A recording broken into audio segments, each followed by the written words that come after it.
Imagine a private club where presidents, prime ministers, international bankers and generals rub shoulders, and where the people running the wars, the markets, and governments say what they never say in public.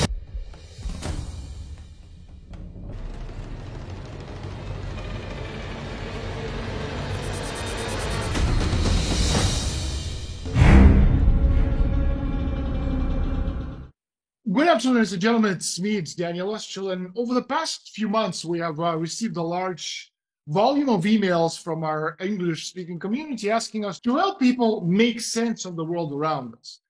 People have this perfectly logical fascination with the old, specifically ancient empires, which today exist in the form of global projects. So today, these global projects compete against each other for global supremacy, and I will help you understand who they are and how we operate. What other areas of interest? Well, transhumanism. What is it? How does it work? And how does it affect humanity going forward? Also, the economy is another obvious area of interest, and many other topics which truly affect not only our lives, but the world around us.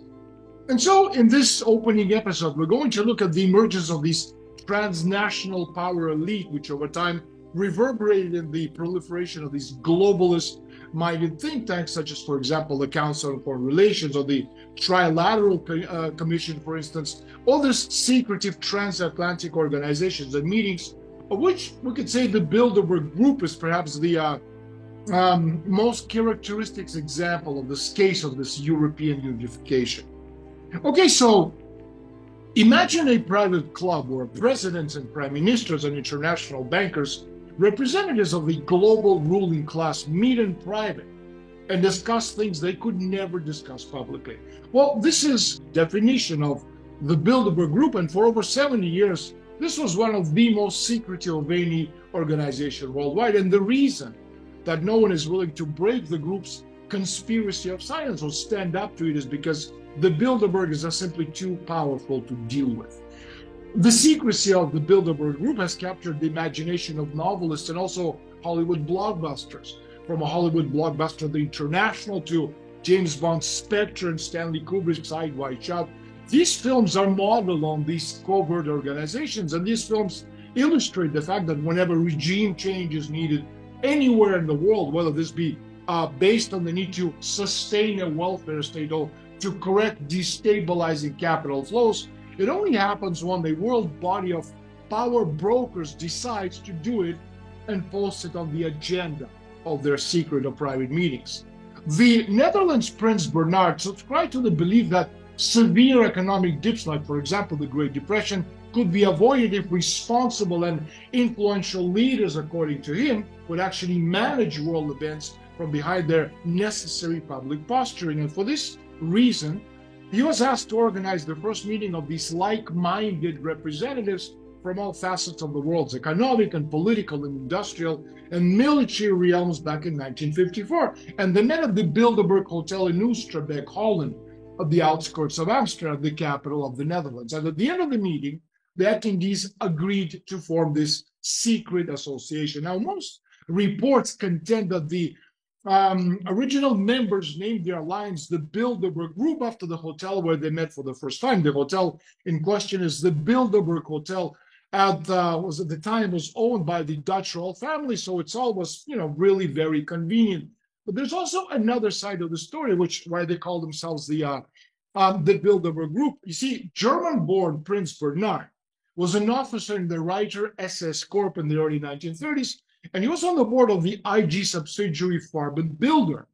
And so Prince Bernhard drew on his Nazi history in corporate management to encourage, as they say, the super secret policy-making group to call themselves the Bilderbergers after Farbenbilder, in memory of the Farben executives' initiative to organize Heinrich Himmler's Circle of Friends, which was the elite wealth-building leaders who amply rewarded Himmler for his protection under nationalist socialist programs from the early days of Hitler's popularity through to the Nazi Germany's defeat. And so the royal Dutch family discreetly, obviously, buried this part of Prince Bernhard's background when, after the war, he became a top official in the Royal Dutch Shell, a Dutch-British conglomerate. Today, this rich European oil company forms part of the inner circle of the Bilderberger elite. So you see, during the first meeting of the Bilderbergers, the founding members dropped their mission and their goals. And according to one observer, they have continued in the same vein. So the intention behind each and all of the Bilderberger meetings was about how to create, according to them, an aristocracy of purpose between European and the United States of America, and how to come to agreements on questions of policy and economics and strategy in jointly ruling the world. And so the NATO alliance was their crucial base of operations and also subversion, because it afforded them the background for their plans of perpetual war, at least for their nuclear blackmail policy. And so in this series, I will illustrate this sampling as we peel the layers of secrecy away and expose the Bilderbergers' true intentions, which incidentally were only too patently clear to the then French President General Charles de Gaulle. In his October 1967 newsletter, political investigator Roger Menevie analyzed the Bilderbergers' relationship with Charles de Gaulle. He began his report with an astonishing observation that all of the French personalities who had associated themselves with the Bilderberg group, such as, for example, Georges Pompidou, Antoine Pinay, Guy Mollet, were also the strongest opponents of Charles de Gaulle's nuclear policy known as the Force de Frappe. Pompidou was the prime minister, Pinay and Mollet were ministers in the French government. Now, why this alliance? Because one of the main objectives of the Bilderberg group was to submit the sovereignty of the free nations of Europe to a Bilderberger-controlled British-American World War government, using a nuclear threat as a kind of a battering ram against the rest of the unwilling world. And in order to control Europe, it was vital to eliminate France's nuclear deterrent, even when that deterrent was absolutely vital in containing the Soviet nuclear threat. And General de Gaulle's biographer, Jean Le Cotton, wrote that de Gaulle had to establish an incontrovertible position of strength in Europe against Britain's free trade orientation towards this new world imperial order. And this is why France had to be one of the three pillars of a free world, as opposed to one of the columns of the European temple. And so if we analyze the agenda items of the Bilderberger meetings since its first meeting back in 1954, what stands out remarkably is the attempt to manage and bring under control differences in ideology among American and European aristocracies with respect to how these two groups should go about controlling the global events. For example, page 7 of the 1955 Bilderberger meeting, General Report speaks of removal of misunderstanding and possible suspicion between the countries of Western Europe and the United States in the face of dangers which beset the world. And so, since 1954, the Bilderbergers have represented the elite and the absolute wealth of all Western nations, the financiers, the industrialists, the bankers, the politicians, the business leaders of multinational corporations, presidents, prime ministers, finance ministers, state secretaries, World Bank and International Monetary Fund representatives, presidents of world media conglomerates, and also, needless to say, military leaders. You see, back in September 2005, in a kind of precedent-setting gesture to countermand accusations of a Bilderberger group conspiracy, the group's chairman at the time, Viscount Etienne Davignon, gave an interview to the British BBC, and in it he presented, let's say, a more benign purpose for the group's private meetings. He said, "I simply think it's people who have influence, interested to speak to other people who have influence in a forum that allows them to speak freely and to examine their differences of opinion without criticism and public debate over their views." And so Davignon has denied the Bilderbergers want to establish a global ruling class, because he said, "I don't think a global ruling class exists." Instead, he contends business influences society, and politics obviously influences society. That's purely common sense. He said, it's not that business contends the right of democratically elected leaders to lead. Let's see. Wars have usually been fought over expanding territory, but in this new era of globalization, where business and politics co-depend for survival, economic control dominates. And so, regardless of the Bilderberger chairman's claims, there is no doubt the group wields economic control over world trade. And the fact remains, the public, we, the public, we're not privy to the proceedings of the annual meetings, they need for secrecy to discuss global strategy and the reach of consensus on a wide range of issues. But is this how it works? And so Bilderberg members run the central banks and are therefore in a position to determine discount rates, money supply levels, interest rates, and the price of gold, as well as which countries receive loans. And so by manipulating money up and down the business chain, the Bilderbergers create billions of dollars for themselves. And that's called the ideology of money, nothing personal. You see, every US president since Eisenhower has belonged to the Bilderberger group. Not that they have all attended the meetings personally, but they have sent their representatives. Another member is now the ex-Prime Minister Tony Blair, as well as most of the principal members of the British government. Even Canada's high-profile past Prime Minister, Pierre Trudeau, the father of the current Prime Minister, Justin Trudeau, was a member of the Bilderberg group. And so past Bilderberger attendees are, for example, Alan Greenspan, former chairman of the Federal Reserve, Hillary Clinton, Bill Clinton before he became president of the United States, John Kerry, Melinda, Bill Gates, etc., etc. Also members of the people who control what you watch and what you read. They have protected the secrecy of this private society, and this may be why the name Bilderberg is not as well known as it should be. You see, no matter where you look, governments, big business, and any other institution seeking to exercise control, their key to control is secrecy. Meetings such as the Organization for Economic Cooperation and Development, G7, World Trade Organization, World Economic Forum, central banks, European Union, Council of Ministers, European Union Commission, EU summits, government cabinet meetings, numerous think tanks, etc., they're always conducted behind closed doors. And the only possible reason for this is that they don't want you to know exactly what they're discussing. And that well-worn excuse for keeping things under wraps, it's not in public's interest, really means that it's not in the interest of the institutions in power for the public to know what they're discussing and deciding. And so beyond this common reluctance to reveal the proceedings of meetings, the secrecy principle extends to the forums and meetings themselves. In other words, by and large, we don't even know that these meetings are taking place, let alone what is being planned and discussed in. For example, there is a World Economic Forum in Davos in January.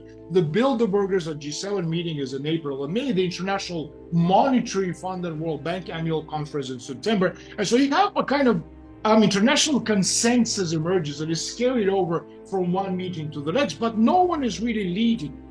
And so this consensus becomes the background for G7 economic communique. It becomes what informs the International Monetary Fund when it imposes an adjustment program in Argentina, and becomes what the United States president proposes to Congress. According to the Bilderbergers' draft document of 1989, their first meeting grew out of the concern expressed by many leading citizens on both sides of the Atlantic that Western Europe and North America were not working together as closely as they should be on matters of critical importance. It was felt that regular, off-the-record discussions would help create what they call a better understanding of these complex forces and major trends affecting Western nations in a difficult post-Second World period. And so Lord Rothschild and Lawrence Rockefeller, key members of two of the most powerful families in the world, personally handpicked 100 of the world's elite of the secret purpose of regionalizing Europe. According to Giovanni Agnelli, the now deceased head of Fiat, also said, European integration is our goal, and where the politicians have failed, we industrialists hope to succeed. No policy is made here, it's all talk. Some of it is banal, said Will Hutton, London editor of The Observer, who participated himself in the 1997 Bilderberg meeting. But he said the consensus established as the backdrop against which policy is made worldwide. And so according to the founder, Prince Bernhard of the Netherlands, as quoted in Aldo Hutch's authorized biography of the prince, each Bilderberger attendee is magically stripped of his office upon entering the meeting, becoming a simple citizen of the country for the duration of the conference. Prince Bernhard, who died in the year 2004, was the father of Queen Beatrix of the Netherlands and also a close friend and associate of Britain's Prince Philip. And so when these representatives of the Western establishment leave a Bilderberg meeting, he said, they carry the group's consensus with them, and the high-powered Bilderberger debates are intended to build unity by resolving differences and therefore certainly have a significant influence on attendees. Indeed, from the moment the Bilderberg conference closed, what seems to happen almost by accident or by chance, if you believe in coincidence or conspiracy theories, is that the consensus reached in different areas of discussions at the Bilderberg annual meeting are wholeheartedly promoted by these all-powerful political and commercial interests through the mainstream media, while simultaneously becoming common policy to governing internationals, obviously governments of seemingly different persuasions.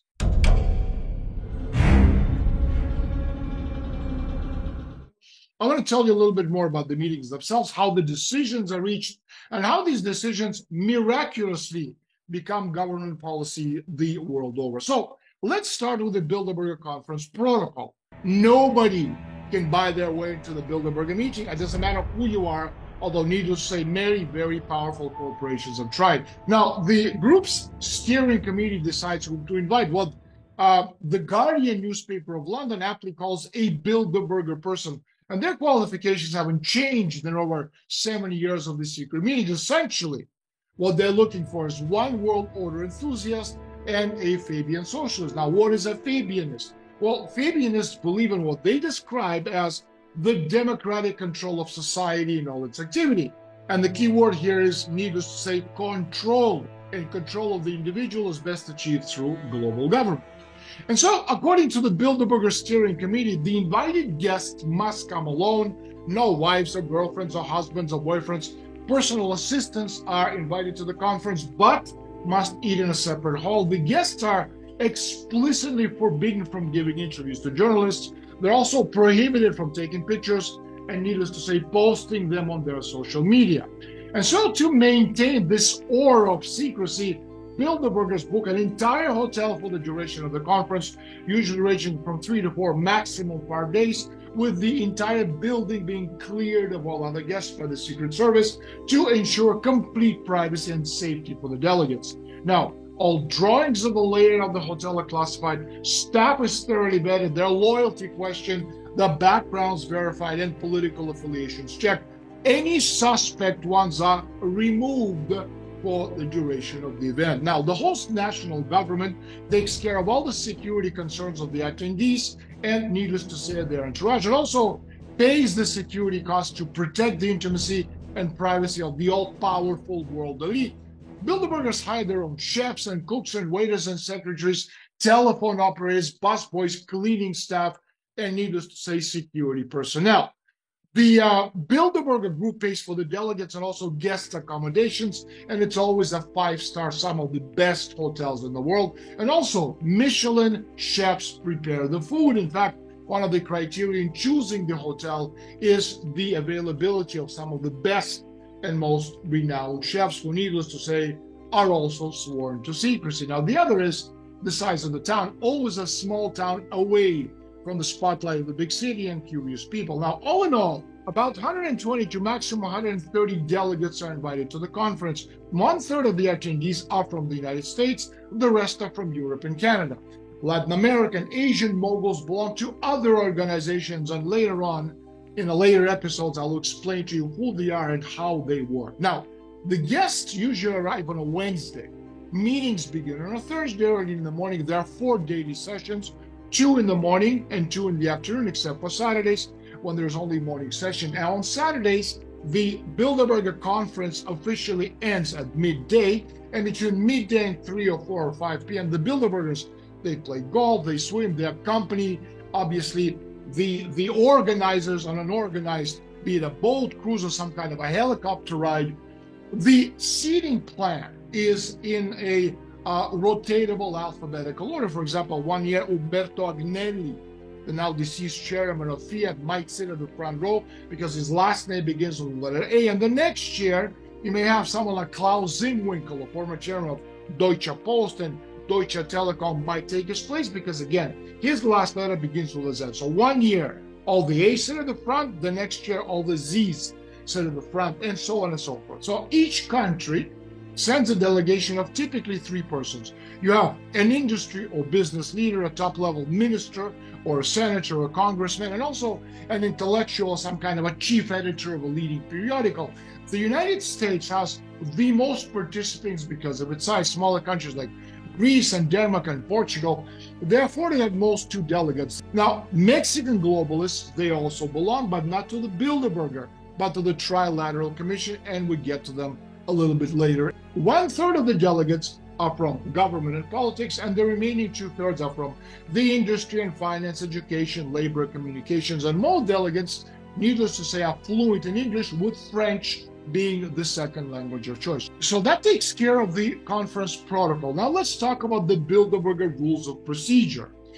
The Bilderberg Group, from its inception, has been administered by a small nucleus of persons appointed since 1954 by a committee of what they call wise men, which is made up of a European chairman, both the European and US Secretary General, and a treasurer. So you're talking about 5 people. That's the Council of the Wise Men. The annual invitations, according to a Bilderberger official press release, are only sent out to what they call important and respected people who, through their special knowledge, personal contacts, and influence in national, also international circles, can amplify the objectives and resources of the Bilderberger Group. Now, Bilderberger meetings follow a traditional protocol founded over 100 years ago, back in 1919, at the Paris Peace Conference held in Versailles for the Royal Institute of International Affairs, based in Chatham House in London. Now, while the name Chatham House is commonly used to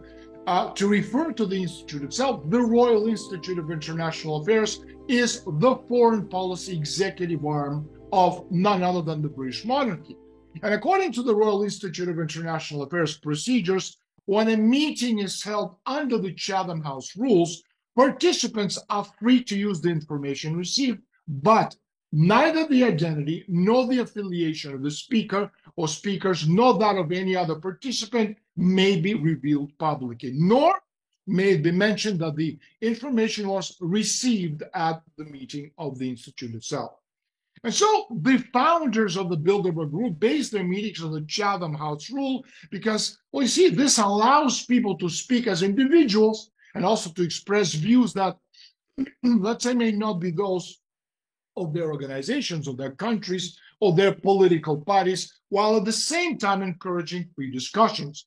It makes sense if you're the Bilderbergers. You see, people usually feel more relaxed if they don't have to worry about their reputation or the implications that they're publicly quoted. And so the Chatham House rule guarantees anonymity to those speaking within its walls in order to promote the international relations. In fact, Chatham House can take the disciplinary actions against any of the members who break the rules. And so each Bilderberger meeting is set up with short introductions on the chosen topic, followed by a general debate. And each panel consists of a moderator and 2 or 3 other people. You have in total 6 panels with 3 members in each, and they lead the discussion. And each panel lasts for about 2 hours. After an introductory speech of about 10 minutes, the rest of the participants choose what they want to, or when they want to enter the debate, or whether they want to speak for 1, 3, or 5 minutes by raising 1, 3, or 5 fingers. Now, 1-minute speakers, for obvious reasons, get to speak first, and then you have discussion questions lasting for 5, 3, or 1 minute. There are no introductory documents. There are no records, although the delegates are required to prepare for the discussions in advance, and the initial list of proposed participants is circulated as early January, with a final selection being made by the steering committee sometime in March. And so to avoid infiltration, the Bilderberger steering committee, they set the date for the meeting way in advance, but the name of the hotel is not announced until 1 week before. What they usually do, in fact, they book 3 or 4 different hotels around the world to make sure that people who actually, like me, who are trying to figure out where these people are going to be meeting, have a harder time of actually finding out their meeting spot. We usually do anyway, because we have people on the inside who are members of the Bilderberger Group, who, needless to say, are pretty concerned about the proceedings themselves. They understand the objectives of the Bilderbergers, who always get a tip from these people, but on that later. And so at the opening of the meeting, the chairman recalls each and every time the Bilderberger Rules of Procedure, and then turns to the first item on the agenda. Bilderberger marks all distribution material to its members personal and strictly confidential and not for publication. It's important to distinguish between active members who assist annually and those who are only invited once in a while. So you have about 80, 90, 100 members over the years, because again, remember, we're talking about 130 annual members. Bilderberg has been around for 70 some years, since 1954. And so a lot of these members, like the Rockefellers and the Rothschilds and the Zbigniew Brzezinski and Henry Kissinger, et cetera, they're annual attendees. Then you have, of course, the fringe people who are invited to report maybe on a subject related to the sphere of influence, professional academic knowledge, but they're absolutely clueless about the formal structure behind the Bilderberg Group and remain in absolute ignorance of the group's greater goals and universal objectives. Maybe they should read my book and they'll figure out exactly what's going on behind the scenes. In any case, a select group are invited because Bilderbergers think that these people may be useful tools on their globalist plans and later help to reach very powerful elected positions. And the most, let's say, dramatic example of this very useful recruit was an obscure governor of Arkansas by the name of Bill Clinton, who attended his first Bilderberg meeting in Baden-Baden, Germany, back in 1991. And there, David Rockefeller told Bill Clinton why the North American Free Trade Agreement was such an important Bilderberger priority and that the group needed support.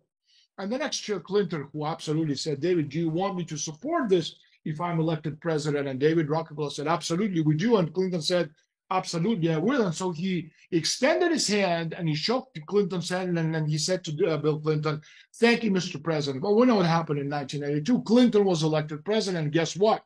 He became a strong proponent of North American Free Trade Agreement. Well, obviously, every NATO Secretary General has belonged to the Bilderberg Group. And as a note, for example, of interest, in August 1956, Joseph Ratzinger, a Polish Jesuit-trained political heavyweight, wrote on page 11 of the Bilderberg report that this group may be a factory of initiative. We decided, he said, that none of the new ideas and initiatives would be developed by the group itself, but that they should be passed on into some other person or organization who would further develop them. In fact, during the final day of the inaugural 1954 conference, a proposal was submitted on page 8 of the general report by the Bilderberger Steering Committee, whereby the European defense community would be integrated into NATO with an objective of serving, as they said, central organ of decision capable of action in the political and economic as well as military spheres of influence. And thus it was decided at the inaugural 1954 Bilderberg Conference that the Bilderbergers would use NATO alliance to control European affairs. Every prime minister of England for the past 50 years has felt compelled to attend the Bilderberg Conference. In fact, some say that the Bilderberg Group itself is really a creation of Military Intelligence 6, MI6, under the direction of the Royal Institute of International Affairs. And the plan of British intelligence was to get Joseph Ratzinger, who would later become one of the key founding fathers of the European movement, to organize the Bilderberg Group as a kind of real power broker behind the different governments of Europe and also the United States.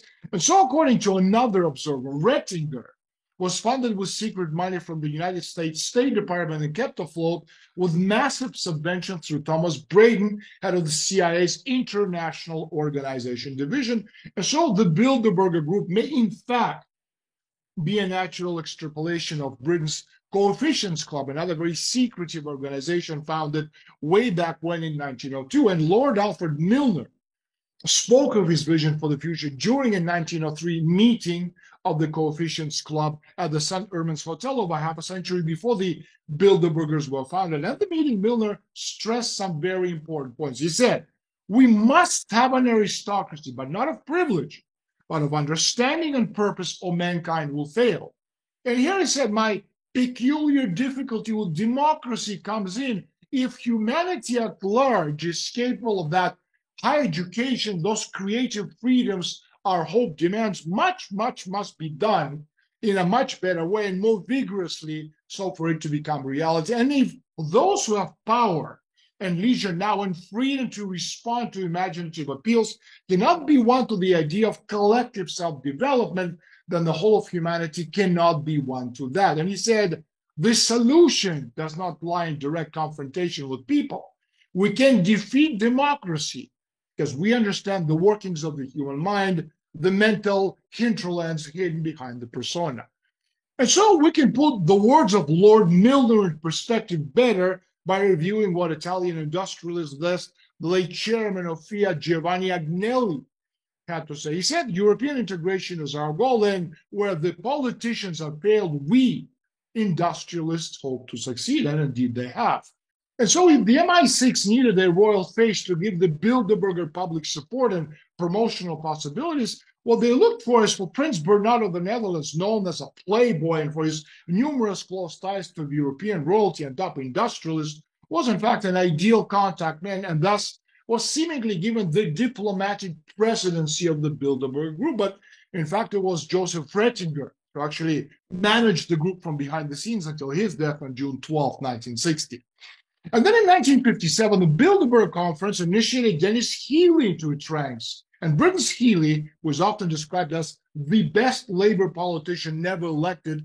Its leader, despite standing twice, was a founding member of the so-called European movement promoting understanding and future cooperation of American and European politicians and businessmen to bureaucrats and, needless to say, military leaders. So the group received financial support from a New York-based organization which called itself the American Committee on United Europe. Now, Healey didn't know it at the time, but the group was a CIA front whose leadership included General Donovan, wartime head of the OSS, precursor to the CIA, then Secretary of State George Marshall, and the ubiquitous, later to become the director of the CIA, Allen Dulles. Healey was later appointed as the cabinet minister responsible for all the financial matters, second only to Prime Minister of England in power. And so many believe I may be connecting a remarkable series of coincidences and seeing conspiracies.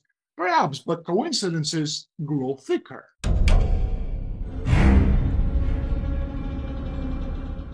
I want to talk to you about Bilderberger's sister organization. And so in kind of a conventional teleplay, there are actually secret spin-off organizations similar to the Bilderberg Group, and the largest is called the Round Table, whose branches include, for example, Britain's Royal Institute of International Affairs, Institute of International Affairs of Canada, also Australia, South Africa, India, Holland, as well as others, for example, Institute of Pacific Relations for China and Russia and Japan. And one of the Round Table's branches in the United States is called Council on Foreign Relations, or CFR for short. Part of the origins of the CFR go back to 1921, one of its founders, Edward Mandell House, was President Woodrow Wilson's chief advisor and also rumored to be the power behind Wilson administration from 1913 to 1921. And under his watch in the White House, Edward Mandell House, remember that name, lobbied for a state-sponsored central bank empowered to make American money. In 1913, the United States Congress still at the time controlled the country's currency, but at the end of that year, passage of the Federal Reserve Act transferred Congress's power to a private central bank.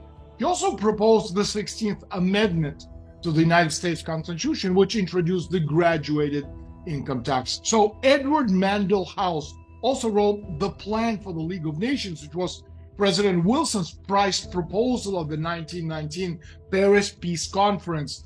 At the end of Wilson's term in 1921, House and like-minded sympathizers, well, they established the Council on Foreign Relations. And from the outset, from the very beginning, their commitment to form a kind of a government based on a centralized global financing system attracted the strangest mix of capitalists and socialists, opportunists, and also idealists. And among the potpourri of America's elitists at that first meeting, needless to say, were the rich and the powerful. And so within a year, the Rockefeller Foundation and Carnegie Foundation, they agreed to finance the CFR's agenda and also its growth. And President Franklin Roosevelt is responsible for filling the State Department with CFR members in 1940, and subsequent generations and generations of CFR place staff have run the events ever since. Now, the CFR is headquartered in New York at the Harold Pratt House, which is a four-story mansion on the corner of Park Avenue and 60th Street. And if you live in the United States, if you live in New York,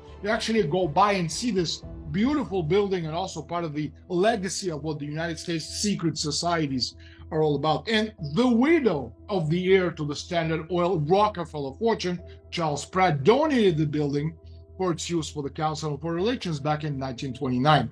Now, in the year 2006, over 4,000 of America's leading establishment were also members of the CFR. And although the Council on Foreign Relations is very influential in government, it remains off the radar screen for most Americans. Now, so when asked this question many years ago, CFR member Katharine Graham, the legendary Washington Post publisher, well, she basically told the audience there are some things the general public does not need to know about us and shouldn't.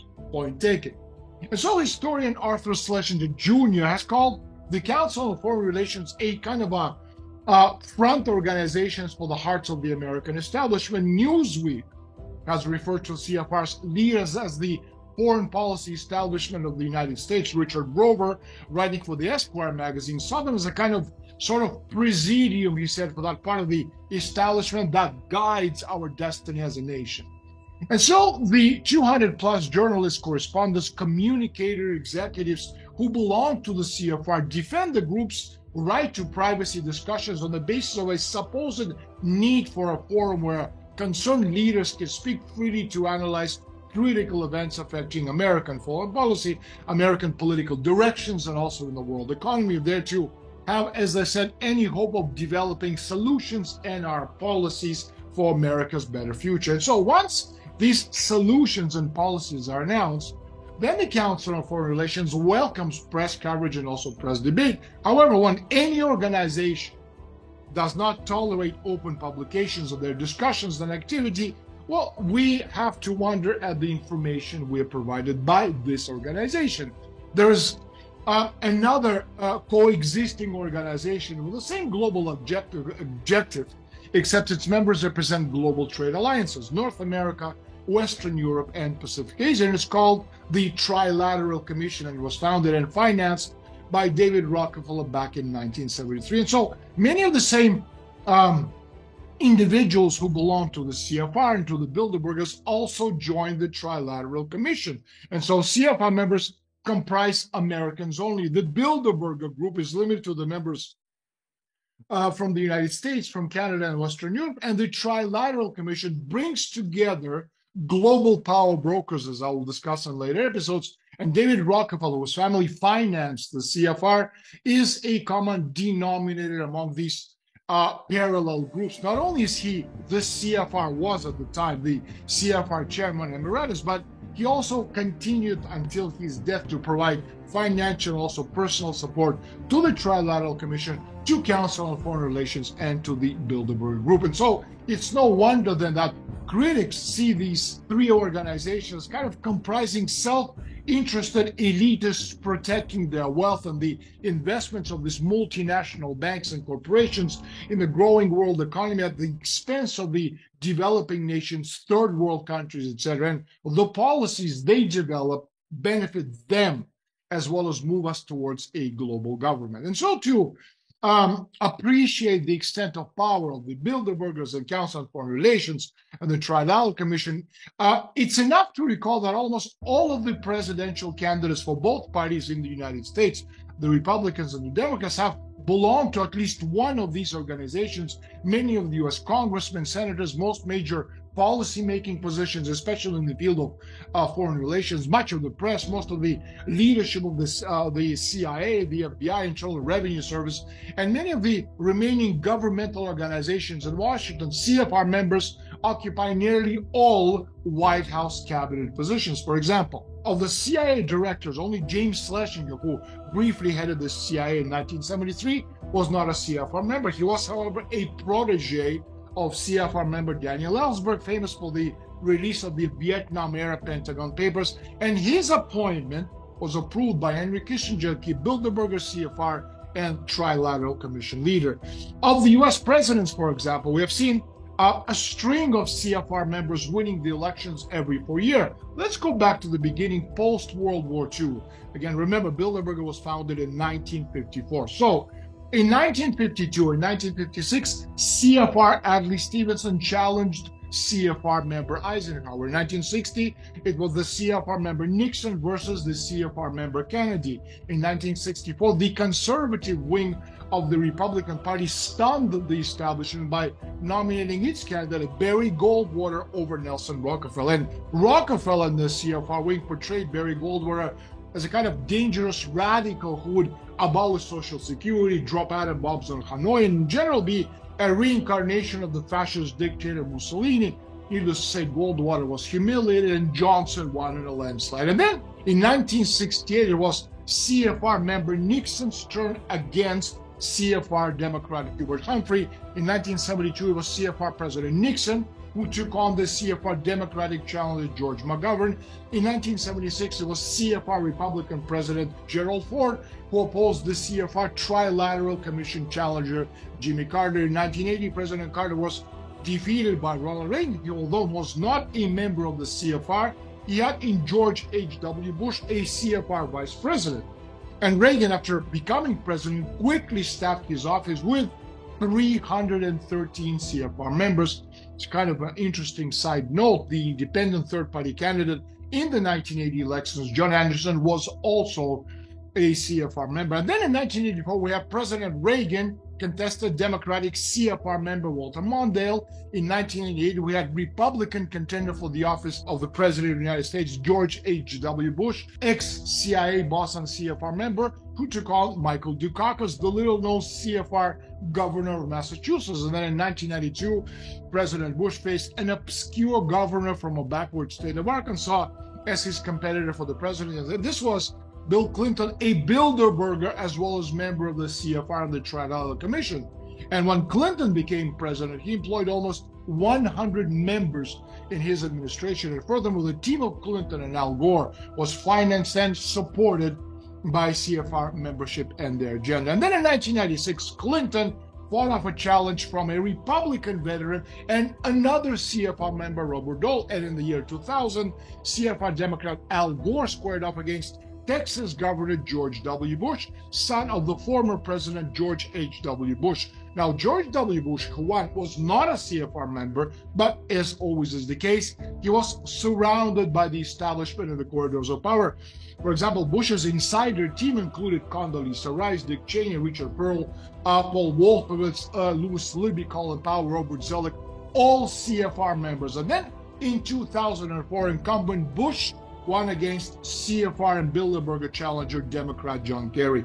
If we go back, way back in time, from 1928 to 1972, a CFR member has won every presidential elections except Lyndon Johnson, who more than compensated the establishment by filling most of his top positions in the government with CFR members. For example, George H.W. Bush had 387 members of the CFR Council on Foreign Relations, Trilateral Commission, and Bilderberger members in his administration. Nixon, at the beginning of his administration, placed 115 CFR members, that's going back to 1968, in key positions in the executive branch. Of the first 82 names on the list prepared to help President Kennedy staff his State Department, 63 belonged, in fact, to the Council on Foreign Relations. Indeed, the CFR has served as a kind of virtual employment agency for the federal government under both the Democrats and the Republicans.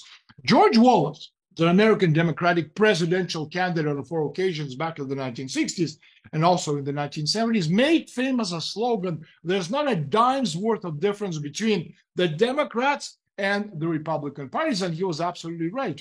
Governmental policies never seem to change, even though significant supposedly philosophical differences have taken place within the ruling government itself. And the reason for this is that while grassroots Democrats and Republicans generally have greatly differing views on the economy and political policies and federal activities, as you begin to climb this ladder to the top of this political pyramid, the two parties become more and more alike. And so whether it's a Democrat, a Republican, conservative, or liberal, doesn't matter who's in power, the opposing rhetorics spouted by the candidates apparently have very little to do with who actually wins the elections, because the decision makers who pull the strings from behind the scene, they stay the same. Because again, cabinet seats always held by the Council on Foreign Relations members, Trilateral Commission members, or members of the Bilderberg Group, or in some individuals, such as, for example, Henry Kissinger, who belonged to the three of these powerful private organizations. So even as, again, US presidents come and go, the CFR power and agenda remains the same, even though we don't hear much about it in the mainstream media. And of course, the average voter is no fool. The public realizes something is amiss. Political survey, trust survey illustrate a growing perception that nothing changes in government no matter how you vote. And this widespread observation has led to a reduced voter turnouts, as we have seen in every election in the United States, and not only in the United States, in Canada, in England, in Europe, in general, in the Western world. And so, for example, in his book, The Future of Federalism, Nelson Rockefeller proclaimed, "No nation today can defend its freedom or fulfill the needs and aspirations of its own people from within its own borders or through its own resources alone." And so the nation state standing alone threatens in many ways to seem as kind of an anachronism, as the Greek city-states eventually became in ancient times. And of course, I think Rockefeller might have been referring to the wrong-headed strategic policies under Pericles and Alcibiades, which got Athens into this disastrous Peloponnesian War that brought on the collapse and self-ruin in the Golden Age. And these stratagems are easily comparable to the current US foreign policy in its calamitous advance. In fact, to really analyze it, the Council on Foreign Relations was apparently planning the New World Order before 1942. We're talking about the second year of World War II, and they're already planning the world post-world global order. For example, an editorial on page 2 in the Baltimore News Post, Monday, December 8, 1941, we're talking about the day after Pearl Harbor was bombed, predicted that there would be a new world league which would formulate, as they say, a basic declaration of the rights of man. And to protect those rights, this system will have the power to deal and also punish individuals in some cases. Furthermore, the United Nations began with a group of CFR members called the Informal Agenda Group, and they drafted the original proposal for the United Nations that called in three CFR attorneys who declared it was absolutely constitutional. They then presented the proposal to President Roosevelt, who announced it the very next day to the public. And so when the United Nations held its founding conference in San Francisco, more than 40 of the American delegates were CFR members, and later the United Nations did adopt a Declaration of Human Rights. Again, back in 1941, Quincy Wright, PhD, a CFR member and a specialist in international law at the University of Chicago, made the earliest and clearest statement on how he viewed the New World Order, one government over the entire world. And so in discussing Dr. Wright's ideas in his lectures on the New World Order, Terry Boardman told a packed auditorium at Rudolf Steiner House in London in October 1998 that Wright basically envisioned three continental systems: a United States of Europe, an Asiatic system, and also Pan-American Union. And so in a letter to an associate on November 21st, 1933, President Franklin Roosevelt wrote, "The real truth of the matter is, as you and I know, that a financial element in the large center has owned the government over since the days of Andrew Jackson." And so if this is their ultimate goal, to create a single globalized marketplace financially regulated by a World Bank through a global digital currency, as we're seeing right now, then we can ill afford to ignore what is happening to us and the world we live in.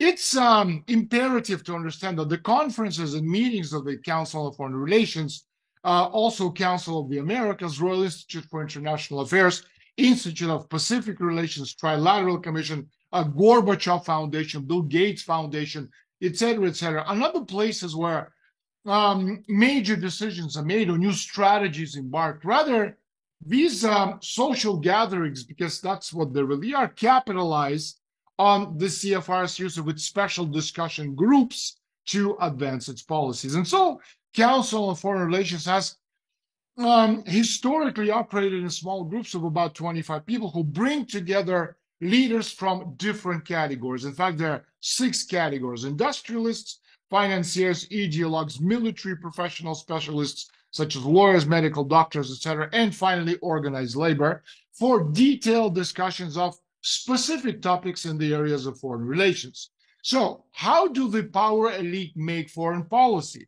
Well, discussion groups explore problems in a general way, trying to define issues and also find alternatives. And such groups often lead to a study group as the next stage. And study groups revolve around one of the council research fellows, and needless to say, financed by one of the powerful American foundations, such as Carnegie or Ford or Rockefeller Foundation. For example, in a 1968 discussion group, former CIA Director Richard Bissell, who was also a Ford Foundation consultant, he laid out increasing needs for the interplay between CFR members and covert actions to be more discreet when the CIA turned to council members to act as kind of cover for their own clandestine operations. If the agency is to be effective, Richard Bissell said, it'll have to make use of private institutions on an expanding scale. He said, we need to operate under deeper cover with increased attention to the use of cutouts, in other words, intermediaries. And so the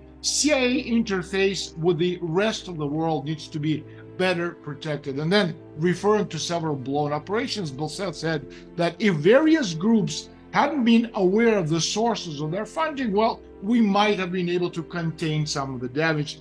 And so it was suggested to use the CIA as the interface with various private groups and also business organizations to remedy the situation.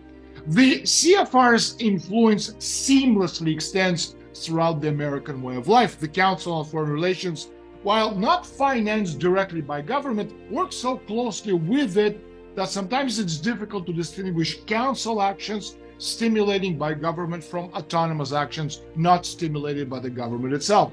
Now, who pays for it all? Well, the most important sources of funding are leading corporations and major foundations.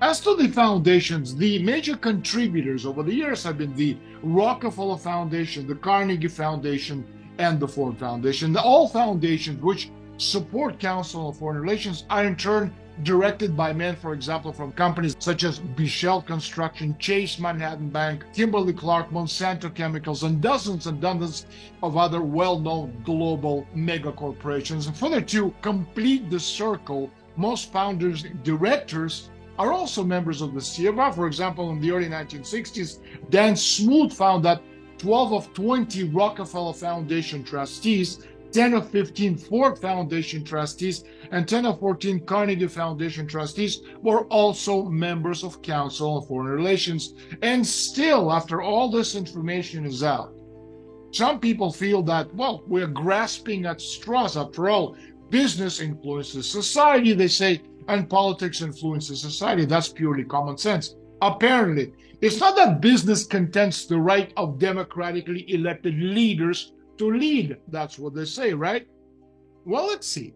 George Ball made a presentation titled Internationalization of Business at the 1968 Bilderberg meeting at Mont-Tremblant, Canada, in the province of Quebec. Now, his speech provided a far more truthful and insightful glimpse into the group's economic orientation. Ball, by the way, was the Undersecretary of State for Economic Affairs under JFK and also Lyndon Johnson administration, a steering committee member of the Bilderberg Group, as well as senior managing director for Lehman Brothers and Kuhn Loeb. Defined what the new Bilderberg Group policy of globalization was going to be and how this policy would shape the group's policy. In essence, Ball presented an outline of the advantages of what he called a new colonial world economic order based on the concept of a world company and described some of the obstacles that needed to be eliminated for its success. And so, according to Ball, the first and most important thing that had to be eliminated was, listen to this, the archaic political structure of the nation state. In other words, Ball was calling for a return to the old colonial system, but this time built on the concept of a world company. In other words, one world company, limited corporations that have more power than any government on the planet. And so to be productive, according to Ball, we must begin our inquiry by explicitly recognizing the lack of phasing between development of the world company, a concept responding to modern needs, he said, and the continued existence of an archaic political structure of nation states, mostly small or of medium size, which is evolving only at glacial pace in response to a new world requirements of scope and scale. And so let me translate that for you. For Ball, the very structure of the nation state and the idea of commonwealth or of general fare of the people represented the main obstacle against any attempt of freely looting the planet, especially the weak and poor nations of the world, and represented the most important impediment in the creation of what he calls neo-colonial world empire. And so the priority of the world company is obviously based on international free trade without restraints. In other words, trade measured by the British standards of profit of buying cheap and selling dear. The problem is that national governments or nation states have priorities which are different from and contrary to those of a global company limited. And Mr. Ball let this big rabbit out of the hat when, according to page 39 of the Bilderberger transcript from the 1968 Bilderberger meeting at Mont-Tremblant, he wistfully asked, where does one find a legitimate base for the power of corporate managements to make decisions that can profoundly affect the economic life of nations to whose governments they have only limited responsibility? In other words, what Mr. Ball would like to know is, how does one establish a BlackRock type of world company which would greatly surpass in authority any government on the planet? So how does one establish David Rockefeller's utopian idea of the world where supranational sovereignty of the world bankers supersedes national auto-determination practices in past centuries? Well, in fact, it's quite simple. You see, current representative democracy works on the basis of an elected government, which is a head of state, and a sizable deliberative body, which can be pretty much dumped anytime it may be decided by orchestrating a crisis, along with a third power called an independent central banking system in charge of its finance. Now, in the United States, this independent banking system is known as the Federal Reserve System, which is a privately owned bank system interlocked with the Bilderbergers and Council on Foreign Relations and the Trilateral Commission. Now, in Europe, the independent banking system is run through European Central Bank, whose monetary policies are put together by the leading members of the Bilderberger Inner Circle. And in Britain, this independent system is run by the Bank of England, whose members are also full-time members of the Bilderberger Inner Circle. And so the independent central banking system controls the issuance of currency, controls national credit, controls interest rates, and anytime the government displeases it, it uses its power to orchestrate the overthrow of the government. And this is what Kuhn Loeb and the Lehman Brothers have been building worldwide, a kind of a way of mergers and acquisitions from the 1960s until today. And so in the past decades, the entire deregulation policy of the United States industries and banking was precisely set up in response to this blueprint scenario for creating these giant corporations for a new empire whose intention is nothing short of perpetual war. And of course, creating these giant corporations was in fact the very first step towards European integration. And in fact, 25th of March 2023 marks the 66th anniversary of the Treaty of Rome, one of the most important treaties in the long historical trend of European integration. And the treaty led initially to the creation of the single market beginning on the 1st of January 1958 between France and West Germany and Italy and the Benelux, with the establishment of the European Economic Communities overseen by the European Commission, which is an executive governmental body operating autonomously from the participating states. And so the signing of the treaty did not come about overnight, but concluded a heavily debated process, in fact, since the end of World War II back in 1945, between supranationalists who wanted to create this executive governmental body above the nation states and the what they called themselves at the time, intergovernmentalists who favored multilateral relations. And for example, the first 5 Bilderberger conferences in 1954 and 55 and 56 and 57 and 58 played a decisive role in the lead up to the signing of the Treaty of Rome, recognized by the European Union itself as a kind of formative event that lies at its foundation. And during these meetings, protectionism was successfully subordinated to the liberalizing idea of a common market. And documents leaked, for example, by WikiLeaks, showed that there was a general recognition of the pressing need to bring about the German people together with other peoples of Europe into a common market among the Bilderbergers as its third conference, which took place in September 1955. Now, as the Bilderberger document states, it was generally recognized that it is our common responsibility to arrive in the shortest possible time at the highest degree of integration, beginning with the common European market. And according to George McGee, former US ambassador to West Germany, and also numerous times Bilderberg, indeed, the Treaty of Rome, which brought about the common market, was nurtured at the Bilderberg meeting. And in 1955, the same year in which the above-mentioned Bilderberg meeting was held, there was this revitalization of European politics that eventually led to the signing of the Treaty of Rome. And after the conference of Messina in Italy in June of that year, an intergovernmental conference under the leadership of Paul-Henri Spaak was set up to remove the last obstacles on the path of the common market. Now, Spaak was a Belgian politician who, much like Monnet, was heavily tied into the Atlanticist power elite structure and had always been a staunch supporter of the European economic supranationalism. In other words, something above and more powerful than any country on the planet Earth. And he was, of course, Minister of Foreign Affairs of the Belgian government in exile, and thus resided in Britain during World War II, which lies at the foundation of the Benelux Customs Union. And then he became the head of the European movement with the help of none other than the CIA in the 1950s. Later, Spaak, in fact, will become the NATO Secretary General. He is reported to have attended at least one Bilderberg meeting, although I haven't seen his name on any of the lists.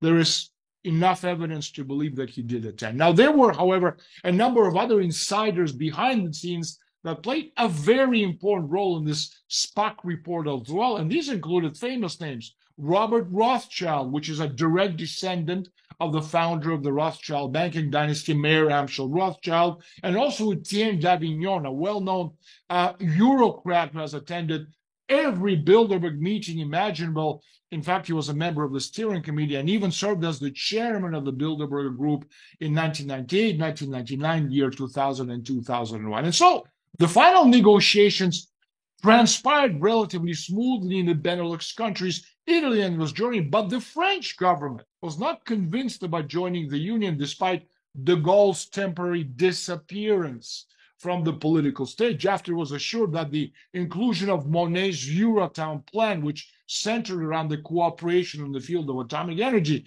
and also a protectionist common European agriculture policy, which is very important to the French, France agreed to sign the Treaty of Rome, which eventually happened on the 25th of March, 1957. The fact that as a result of time pressure, the text, now listen to this, the text of the agreement itself was signed on a blank piece of paper without the signatories being aware of the finer points of the agreement is perhaps perfectly characteristic of the power unelected, influenceable, and corruptible Eurocrat insiders have been able to wield through the back door of Brussels' hub of centralization. And so to summarize, the historical trend towards European integration can only be understood as a kind of a mixture of several intertwining factors. One well-known factor, needless to say, such as the traumatizing effect of World War II, for instance, played an instrumental role in swaying public opinion in favor of integration as well. Nonetheless, even though public opinion might have been able to agree on the economic integration, the newly created supranational institutions were made to serve the very special interests and not necessarily those of the people. According to the Department of the Army pamphlet number 525-7-1, The Art and Science of Psychological Operations, the Secretary of Defense, talking about the United States, is the principal assistant to the president in all matters relating to the Department of Defense and exercises direction, authority, and control over the department. He serves as a member of the National Security Council, and among the several principal military and civilian advisors and staff assistants to the secretary, his assistant secretary for international security affairs has major psychological operations or PSYOPs related responsibilities. Now, psychopolitical operations, remember that, psychopolitical operations, not a conspiracy theory, it's very real, are propaganda campaigns designed to create perpetual tensions and also to manipulate different groups of people to accept the particular climate of opinion that the CFR Council on Foreign Relations seeks to achieve in the world. And so what most Americans believe to be public opinion is in reality carefully crafted and scripted propaganda designed to elicit, let's say, a desired behavioral response from the public. Now, getting people to behave the way you hope they will behave by persuading that it is ultimately in their interest to do so is achieving a desired behavioral response. Now, public opinion polls are, let's call them, qualitative studies that investigate in depth the motivations, also the feelings, the reactions of selected social groups towards acceptance of what? Of the CFR's planned programs. And implementations of these insidious propaganda and public opinion manipulations, including, needless to say, mind control agendas, is executed in the United States by well over 200 think tanks, such as, for example, RAND Corporation, Planning Research Corporation, Hudson Institute, International Institute for Applied Behavioral Science, Heritage Foundations, Brookings Institution, which are overseen and directed in the United States by the Stanford Research Institute in Menlo Park, California. So we have the Rockefeller-funded RAND Institute and the Rockefeller-financed Tavistock Institute in England working together. They investigate the dynamics of evolution, that is, the logic behind why people of various backgrounds and interests and loyalties and information levels and knowledge hold certain opinions. Need to say, if you're the mind bender, let's call them, you need to know why people think the way they do. And so the establishment elitists refer to it as the engineering of consent. Remember that phrase, engineering of consent. You basically build it up, manipulate it enough so that people have the same opinion. It's like molding a piece of cake or a piece of pie, a piece of metal into a particular consensus. And again, you have to understand that Tavistock and like-minded American foundations, they have a single goal in mind. What's that goal? Well, that goal is to break down the psychological strength of the individual and render that person or peoples helpless to oppose the dictates of the world order. And specific RAND policies that became operative include the American nuclear policies, corporate analysis, hundreds of projects for the military, Central Intelligence Agency, in relation to the use, for example, of mind-altering drugs like peyote, LSD, etc. And one such project was codenamed, I'm sure you know it, MK Ultra, MK Ultra. And the covert MK Ultra operation, which lasted over 20 years, was the brainchild of Richard Helms, later to become the director of the Central Intelligence Agency. Now, the Ultra part of the MK Ultra was the code name for the CIA mind control research program lasting from the 1950s through the 1970s. As the doctors, headed by the famous psychiatrist Dr. Ewan Cameron, former Nazi scientist, for example, they used some of the same techniques as concentration camps, including electroshock, sleep deprivation, memory implantation, memory erasure, sensory modification, psychoactive drug experiments, etc., etc. And ironically, Dr. Cameron had served as a member of the Nuremberg Tribunal that heard the war crime cases against the Nazi doctors. Now, the ideology, if we kind of look at it, on a higher level of American foundations, was in fact created by the Tavistock Institute of Human Relations in London. You see, back in 1921, over 100 years ago, the Duke of Bedford, Marquis of Tavistock, gave a building to the Institute to study what he calls the effects of shell shock on British soldiers who survived World War I. Its purpose, well, to establish the breaking point of men under stress under the direction of the British Army Bureau of Psychological Warfare. commanded by Sir John Rawlings Rees. And so these psychopolitical operations are further subdivided into, on the one hand, strategic psychopolitical operations. What's their focus? Propaganda at small groups of people, such as academia or experts, because these people are capable of influencing public opinion on the one hand, and on the other, tactical psychopolitical operations that focus propaganda at the masses on a large scale, mass communication, for example, media, newspapers, radio, television, textbooks, educational material, art, entertainment, etc., etc. And so both forms of propaganda are used to manipulate public opinion with the objective to do what? To attain foreign policy goals as a kind of a given period, the shorter the better. So, again, this is just me talking about this. So said a group of experts in a pamphlet entitled The Art and Size of Psychological Operations, Case Study of Military Application, Volume 1, published back in 1976 by the Headquarters Department of the United States Army. Now, what's the process by which public opinion is established? Well, look at this. It's actually, the modus operandi is quite simple. An opinion is formulated or created by the dominant Council of Foreign Relations members who belong to an inner circle called the special group. And what's their role? Their role is to plan and coordinate the psychopolitical operations used to manipulate the public, be it American public or global public, it doesn't really matter, and also through a vast intergovernmental undercover infrastructure called the secret team that include the legislative, the executive, and also the judiciary branches of the government, such as, for example, the Secretary of State, the Secretary of Defense, the Secretary of the Treasury, and needless to say, the Director of the CIA. Now, those who control television and radio and newspapers, corporations, and today's social media, who have the largest law firms, who run the largest and most prestigious universities and think tanks, who direct the largest private foundations, and also who direct the largest public corporations. Needless to say, all of these people are involved in this mind-bending technique. And so, the Council of Foreign Relations secret team, well, it follows the pattern of leadership of all secret societies. In other words, the organization is structured as kind of, think of it as concentric circles, circles within circles, with the exterior layer, which is the secret team, always protecting the more dominant inner membership, which is the special group that coordinates the psychopolitical operations. And by keeping the objectives, also the identities, also the roles played by the members of the secret team hidden, including from the other members of the team, the CFR special group protects itself from hypothetical prosecution by denying its participation in the operation. I have nothing to do with it, they say.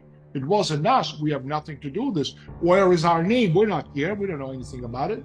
That's how it works. And so to further protect itself from possible prosecution, the CFR does not reveal to every council member what psychopolitical operations are being planned and what their exact role is in the operation. The more exclusive Bilderberg group operates under identical criteria. We talked about it in the earlier episodes, where a lot of the people who are only invited once or twice, they have no idea that in fact there's a global structure behind the Bilderbergers with very concrete globalist agenda. And so the CFR has long been convinced that absolute behavior control is imminent without mankind's self-conscious realization that a crisis is at hand. This is what we're seeing right now. And so the Association for Supervision and Curriculum Development of the Liberal National Education Association, that's in the United States, points to the effectiveness of today's sophisticated versions of the old Hegelian dialectical process. And so you have three ground rules that we need to keep in mind. Number one, the carefully crafted deception must contain a glimmer of the truth. That's always the case. Number two, it must be convoluted enough, rendering simple fact-finding absolutely impossible. And this can be accomplished by withholding key information from the public. For example, according to Dale Keeger, a senior writer at Johns Hopkins magazine, very important magazine covering humanities, international affairs, public policy issues in a different form of capitalism. It's an article. This is what he said. The side meant to lose the debate withholds key information that would cause public opinion to go against council plans. And so, for example, in a Marshall Plan, we'll be talking about it in the next episode. In a Marshall Plan psychopolitical operation, George Kennan was for the plan and Lippmann was against it. And Kennan's side won. And years later in his memoirs, Kennan would say that upon reflection, Lippmann was right. And the third point to keep in mind is the use of deception should never discredit a source which may have valuable future potential. And this means that the media, largely owned by the Council of Foreign Relations corporations, must play the credibility card. And with the help from the media, for example, the CFR has already persuaded people around the world that the resurgence of nationalism, the growth of fundamentalism, and of religious intolerance is a global threat. Well, we know that because we've seen it on the covers of every major newspaper magazine in the world. Another thing, Council on Foreign Relations, they create and deliver these psychopolitical operations by doing what? By manipulating people's reality through what's called a tactic of deception, placing, for example, council members on both sides of the debate. Okay, you control the dialectic, you control the left and the right. And so the deception is complete when the public is led to believe that its own best interests are being served while the CFR policy is being carried out. And since the Council on Foreign Relations has major leverage within the legal, also legislative, also court systems, it has very little to fear from any official quote-unquote inquiry, and that it is literally free to create the perception in the general public, unable to comprehend the extent of the deceit, that the laws are being followed. You have the lawyers, you have the legislators, you have the judges elected, supported, and also protected by the council.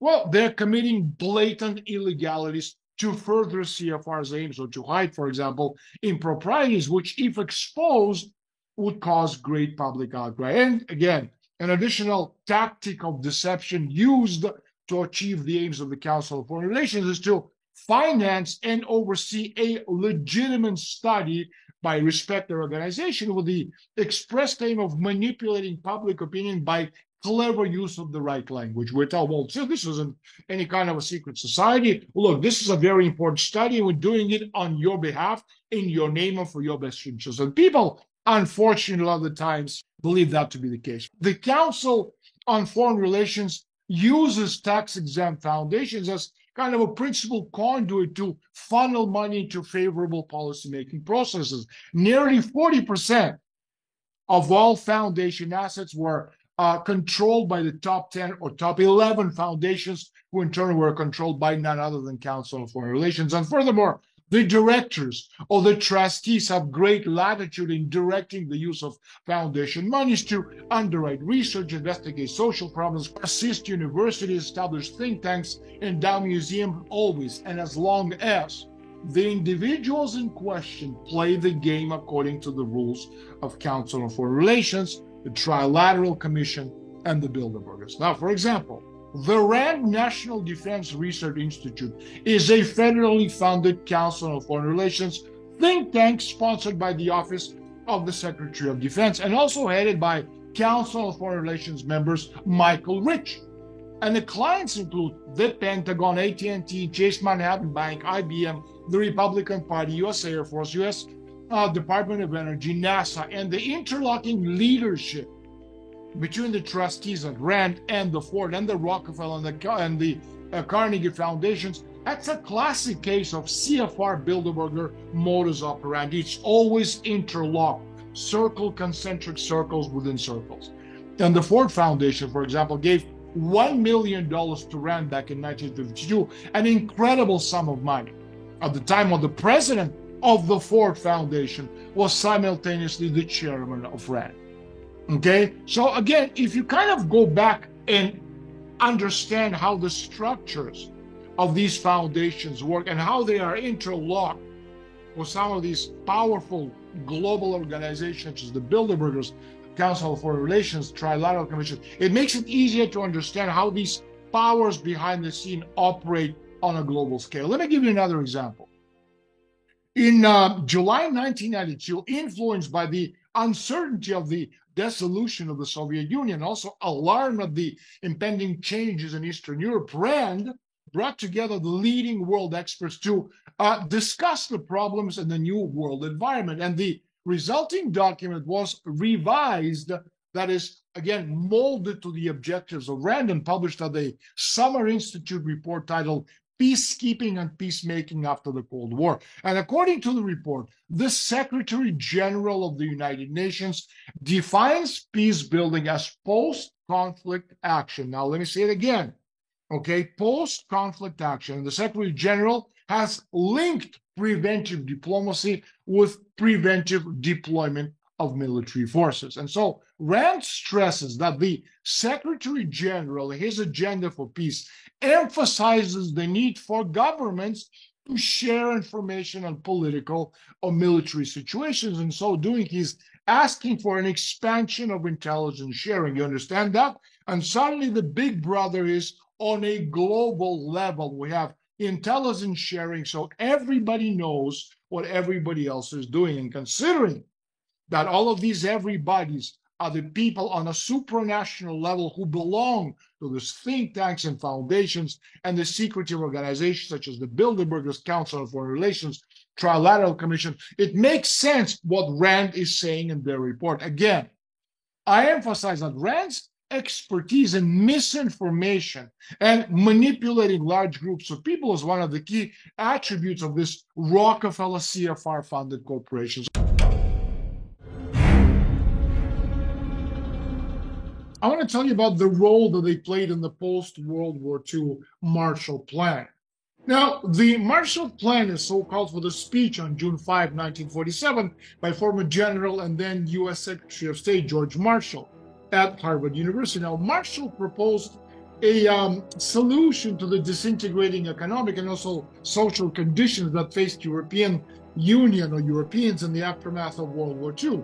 And so, under the program, the United States would provide aid to prevent starvation in the major war areas, repair the devastation of those areas as quickly as possible, and also invite European countries to join in a cooperative plan for economic reconstruction. Now, America also benefited from the plan by developing valuable trading partners and also reliable allies among the West European nations. And even more important were the many ties of individual and also collective friendship that developed between the United States and Europe. Now, what is less generally acknowledged is that the plan came with strings attached. Now, you see, America made explicit requirements for trade liberalization and also increases in productivity, thus ensuring the Americanization of Europe as European political and also economic elites became wedded to their American counterparts, with no significant economic or political development taking place without America's approval. And so the Foreign Assistance Act that emerged back in 1948 set up the European Economic Agency to administer the European Recovery Program. And between the years 1948 and 1951, when the Marshall Plan was formally in operation, Congress, the United States Congress, appropriated $13.3 billion in aid to 16 Western European states. And so this unprecedented exercise of international generosity, by the way, dubbed by Churchill himself the most sordid act in history, served direct economic purposes for the internationally oriented U.S. corporations which promoted it.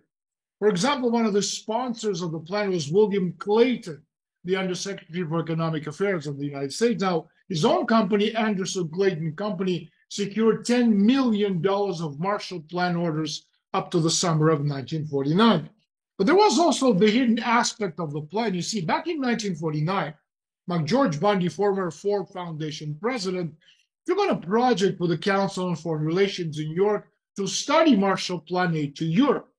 So the Council study group on aid to Europe included some of the foreign policy establishment's leading figures, and working with the young Bundy on the project were Allen Dulles, David Lilsall, Dwight Eisenhower, Will Clayton, George Kennan, Richard Bissell, and also Franklin A. Lindsay. Now, Dulles, Bissell, and Lindsay, they would shortly become high-ranking officials of the newly created Central Intelligence Agencies. And their meetings were considered so sensitive that the usual off-the-record transcript was not distributed to council members. And there was good reason for the secrecy. There were primarily the only private citizens privy to the highly classified fact that there was a covert side to the Marshall Plan. Specifically, the CIA was tapping to the $200 million a year in local currency counterpart funds contributed by the recipients of the Marshall Plan aid. And these unvouchered monies were being used by the CIA to finance, for example, anti-communist electoral activities in France and also Italy, and also to support sympathetic journalists, labor union leaders, and politicians alike. But let's go back a bit. The origins of the Marshall Plan are in fact to be found on the policy formation networks instituted by the Council on Foreign Relations in 1939, in other words, prior to World War II. The minutes of the closed meetings that were held between the State Department and the CFR beginning in 1939 explicitly detailed the role of the United States as a kind of an encroaching force and a replacement for the British Empire. The plan which Marshall presented in his speech at Harvard University had in fact previously been outlined in the proposal of the CFR group back in 1946, headed by David Rockefeller, and the plan itself was entitled Reconstruction of Western Europe. And so the movement to form a kind of a united Europe was part of a much larger plan to form a world government. Now, Carol Quigley, a professor of history at the Foreign Service School of Georgetown University, now he traces the evolution of the establishment, aka future New World Order, in his famous book Tragedy and Hope, noted that the integration of Western Europe begun in 1948 was in fact motivated by the Marshall Plan. And he said that the United States had offered Marshall Plan aid with a provision that the European recovery be constructed on a cooperative basis. And of course, this led to the Convention for European Economic Cooperation, signed in April 1948, and then the Hague Congress for European Union, which was held the following month. Now, the Hague Congress called for a united Europe and issued 7 resolutions on aspects of political union. Now, number 7 stated, now listen to this, the creation of a united Europe must be regarded as an essential step towards the creation of a united world. And so Marshall Plan, aside from helping to put Europe back on its feet, led to the Schuman Plan in 1950, when a French foreign minister, Robert Schuman, proposed that the entire coal and steel production of both France and Germany be placed under the authority of one supranational organism, a body which in turn led to the Coal and Iron Community, then to the Euratom, which is European Atomic Energy Community, and finally to the European Common Market. So the Coal and Steel Community was in fact a truly revolutionary organization. It had sovereign powers, including the authority, for example, to raise funds outside any existing state's power, control prices, channel investment, allocate coal and steel during shortages, and also fix production in times of surplus. In short, the European coal and steel community was a kind of a, let's say, rudimentary government. And coming into force during 1952, the arrangement pooled the coal and steel resources of 6 nations: France, West Germany, Italy, Belgium, Luxembourg, and also the Netherlands, under a single authority, and lifting restrictions on imports and exports, and also creating a kind of a unified labor market, adopting a joint economic policy, and finally harmonizing the standard of living in the member states to help prevent another war. Now, what was hidden by General Marshall and the CFR crowd was the fact that the European coal and steel community was the first concrete step towards political unification, the first block, let's say, of the empire building, the empire, of course, being the world government. And with the signing of the Treaty of Rome paving the way for the European Economic Community in 1957, the next step towards a kind of a future world government was in fact taking. And so the Treaty of Rome came into effect on January 1st, 1958. Now, Europe has been forced into a union of states, not as Napoleon dreamed it would be under the French flag, or as Hitler planned to subjugate it under the swastika, but by a stroke of irony, as both Napoleon and Hitler sought to unify Europe under the eagle standard. So does the eagle emblem represent the United States, and high-powered Americans have worked in secret and also in public to dismantle independent sovereignties to create today's European Union. Ambrose Evans Preacher, one of Britain's premier journalists, He tracks the American push to European unification, an article in the Telegraph of London back in September of the year 2000. This is what he said. The United States intelligence community ran a campaign in the 50s and the 1960s to building momentum for a united Europe, and so it funded and directed the European federalist movement. And so during this period, the CIA was directed by influential members of the Council on Foreign Relations. Allen Dulles, for example, General Walter Bedell Smith, and also William Donovan, the former head of the OSS, precursor to the CIA. Donovan, in fact, led the American Committee for a United Europe, which ran and also supported the European federalist movement. And so the dots leading to the unification of European nations travel from the Marshall Plan to the European Coal and Steel Community, European Economic Community. And it's not far-reaching to say that America's Council on Foreign Relations paved the path for the present European government. And so CFR Council on Foreign Relations members have been involved in every step of the journey. For example, the State Department publication 7277, CFR Special Group or Secret Team, and its War and Peace Studies have all had tremendous impact on world geopolitics. Yet, these events, and also behind the scenes maneuvering, are still not reported in the mainstream media. So the question is, why is the role of the Council on Foreign Relations in sponsoring and also carrying out these actions and operations ignored in modern history texts? Why aren't there any universities, the hub of American liberalism, offering courses in one of America's most influential and also oldest private organizations, one molding United States foreign policy to its private agenda?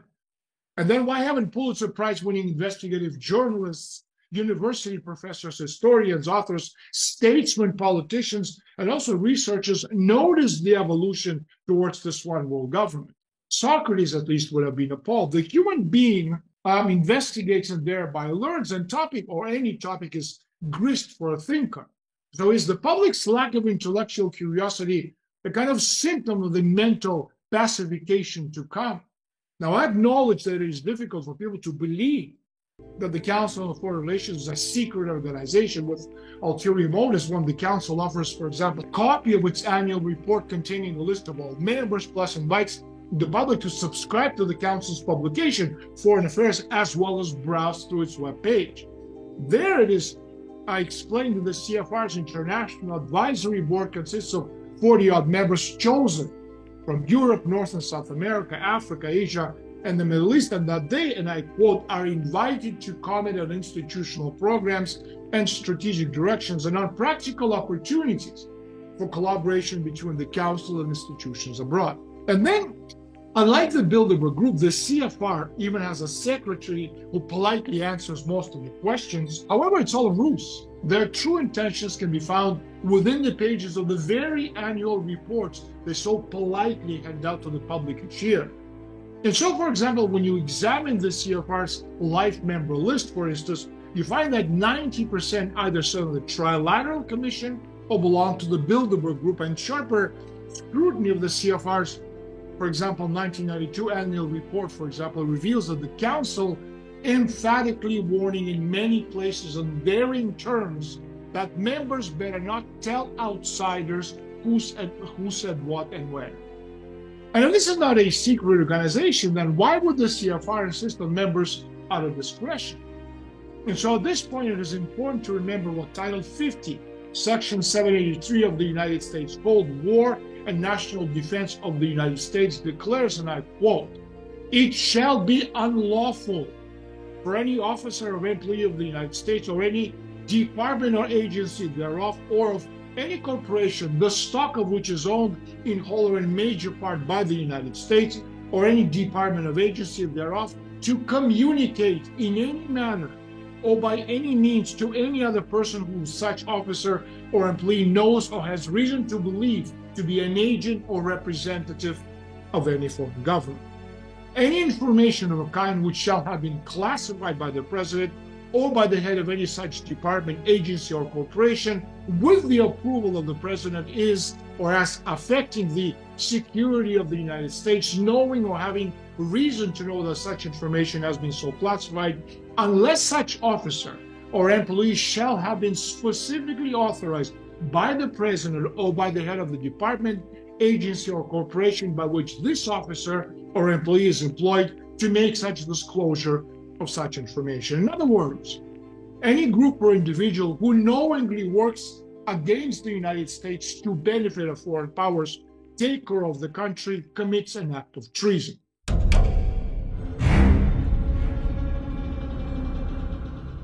I want to tell you about the Rockefeller family and how they created one of the most powerful parallel secret global organizations called the Trilateral Commission. So, without a doubt, the Bilderberger Group is the premier private firm operating in the shadows of power, but a little understood entity, the Trilateral Commission, also plays a vital role in the New World Order's scheme to use wealth concentrated in the hands of a very few to exert world control. And so, the powerful individuals who belong to the Trilateral Commission all share the same anti-nationalist philosophy and also try to prevent the national forces or the nationalist forces within their respective countries from exerting influence on policy.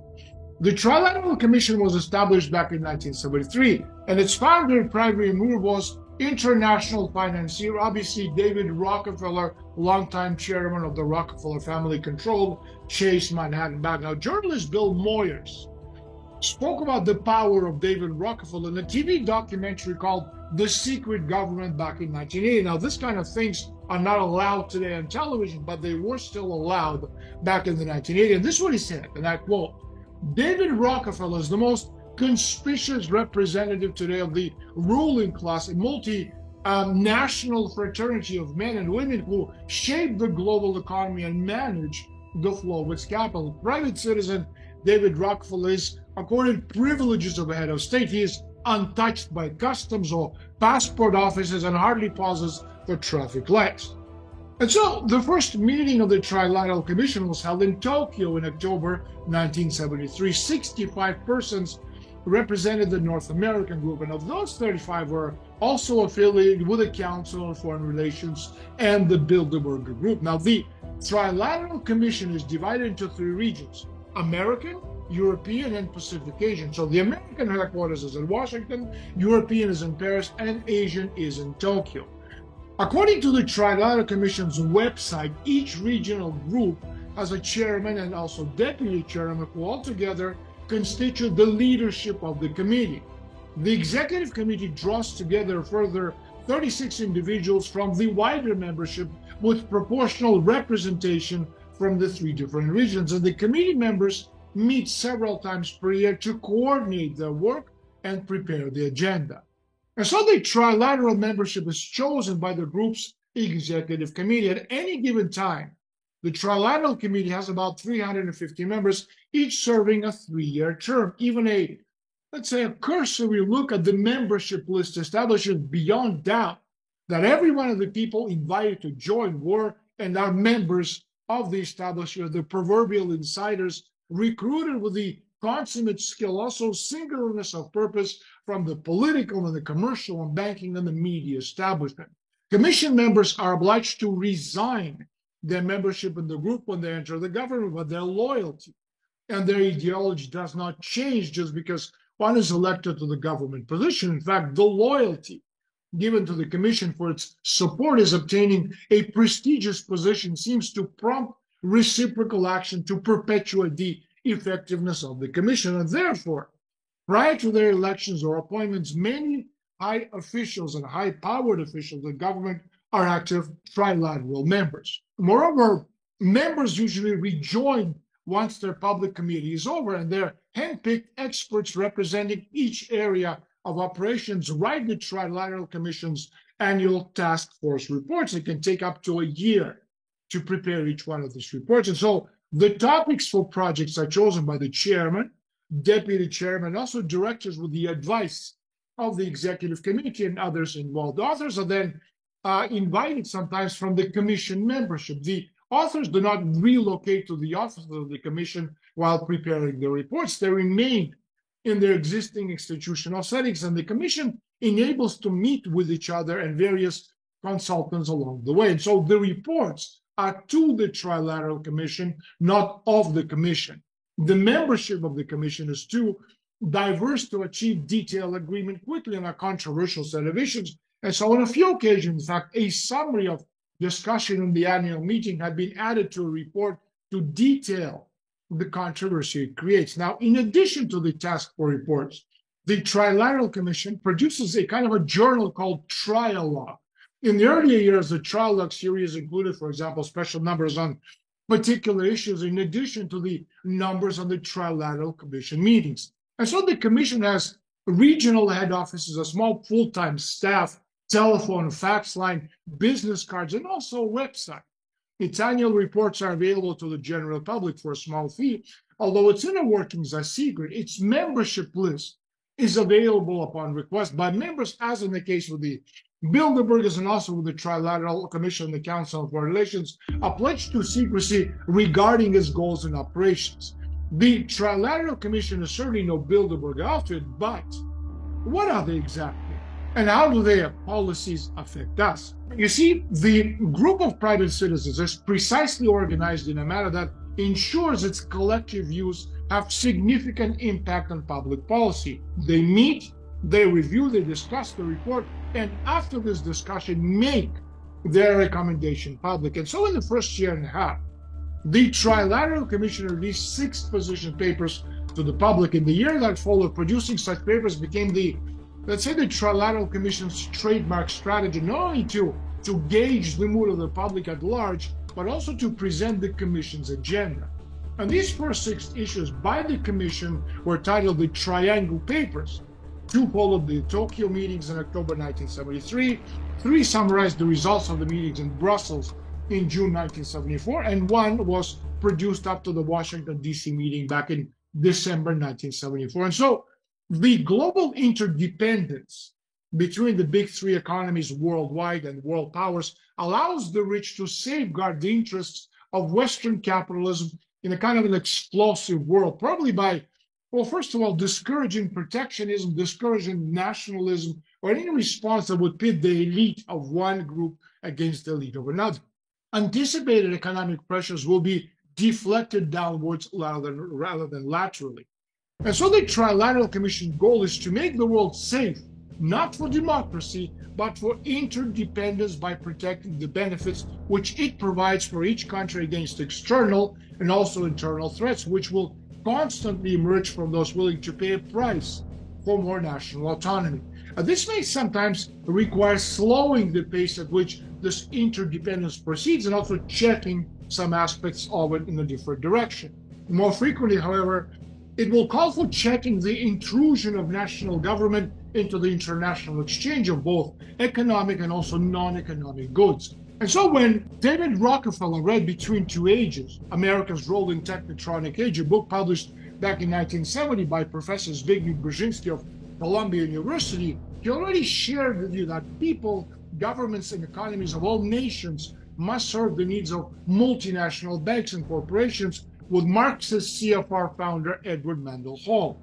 In fact, Zbigniew Brzezinski was so bold as to dismiss the US Constitution, the very document that limits government abuse of power, as he calls it, inadequate.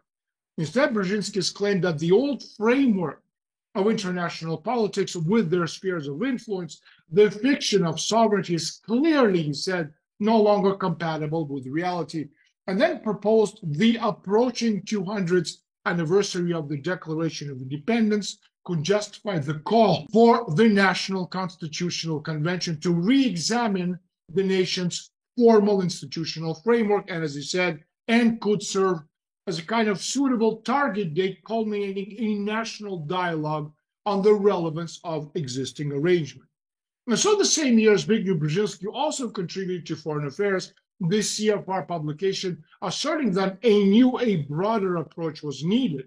And so he suggested the creation of a community of the developed nations which can effectively address itself to the larger concerns confronting mankind, a council of representatives of the United States and Western Europe and Japan, with regular meetings of the heads of governments, as well as some small standing machinery, which would be a good start in order to dismantle the constitutions of nation states. Now, these words must have been the call to arms that set David Rockefeller in action for the spring and of 1972, he broached the idea of a trilateral commission at the annual Bilderberg meeting in Kobe, Belgium.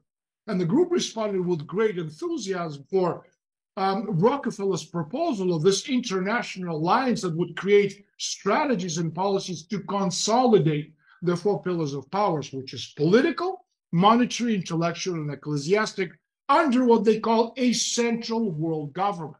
And so the next 8 speakers that said was a marvelous idea, and by all means, somebody get it launched. And 2 months after the Bilderberg meeting in July 1972, David Rockefeller lent his famous Pocantico Hills estate in New York's Hudson Valley to be the headquarters for the first organizational meeting of the Trilateral Commission. And so 250 financiers and industrialists with interlocked memberships in the Bilderberg Group and Council of Foreign Relations attended that first get together. And so with the creation of the Trilateral Commission, did David Rockefeller sow the seeds of a revolution for this century within the political institutions of our modern republics?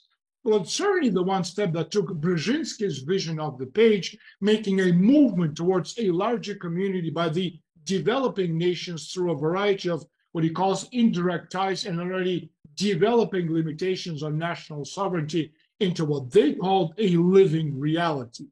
But even in the very best scenario, there's something very disturbing about the power coalition of this magnitude being put together from behind the scenes. And even the establishment-owned Washington Post of January 16, 1977, found an unsettling feature about the Trilateral Commission. This is what the article said.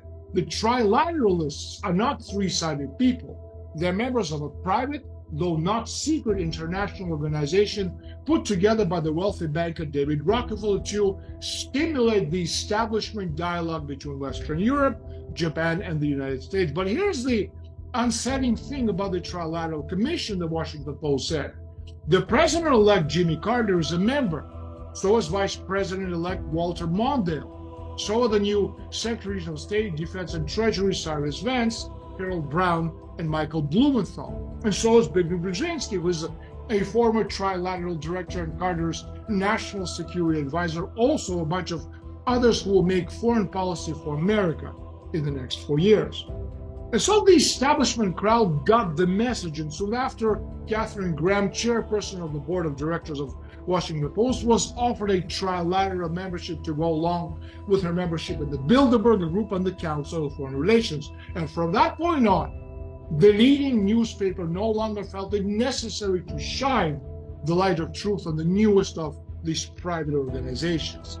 And so from its inception, the commission aimed to fashion an enduring partnership among the ruling elite of North America, Western Europe, and Japan, and also to coordinate among these 3 spheres of power, which constitutes the reason for dubbing itself the Trilateral Commission. And so the Trilateral Commission first needed to educate the public and also leaders of all countries to switch from their concept of a world split into separate nations to thinking in terms of global perspectives or global government. Long after the Trilateral Commission's inauguration, its official website claimed credit for the realization of the global marketplace. This is what it said. The growing interdependence that so impressed the founders of the Trilateral Commission in the early 1970s is deepening into globalization. The need for shared thinking and leadership by the trilateral countries who, along with the principal international organizations, remain the primary anchors of the wider international system, has not diminished, but if anything, intensified. And at the same time, their leadership must change to take into account the dramatic transformation of the international system. And as relations with other countries becomes more mature and powers more diffuse, the leadership tasks of the original trilateral countries need to be carried out with others to an increasing existence. So what's next? Well, Zbigniew Brzezinski foresaw this international interdependent community being funded by a global taxation system. Now, isn't that curious? Because this is exactly what the Bilderbergers have been pushing for the United Nations since the early 1980s.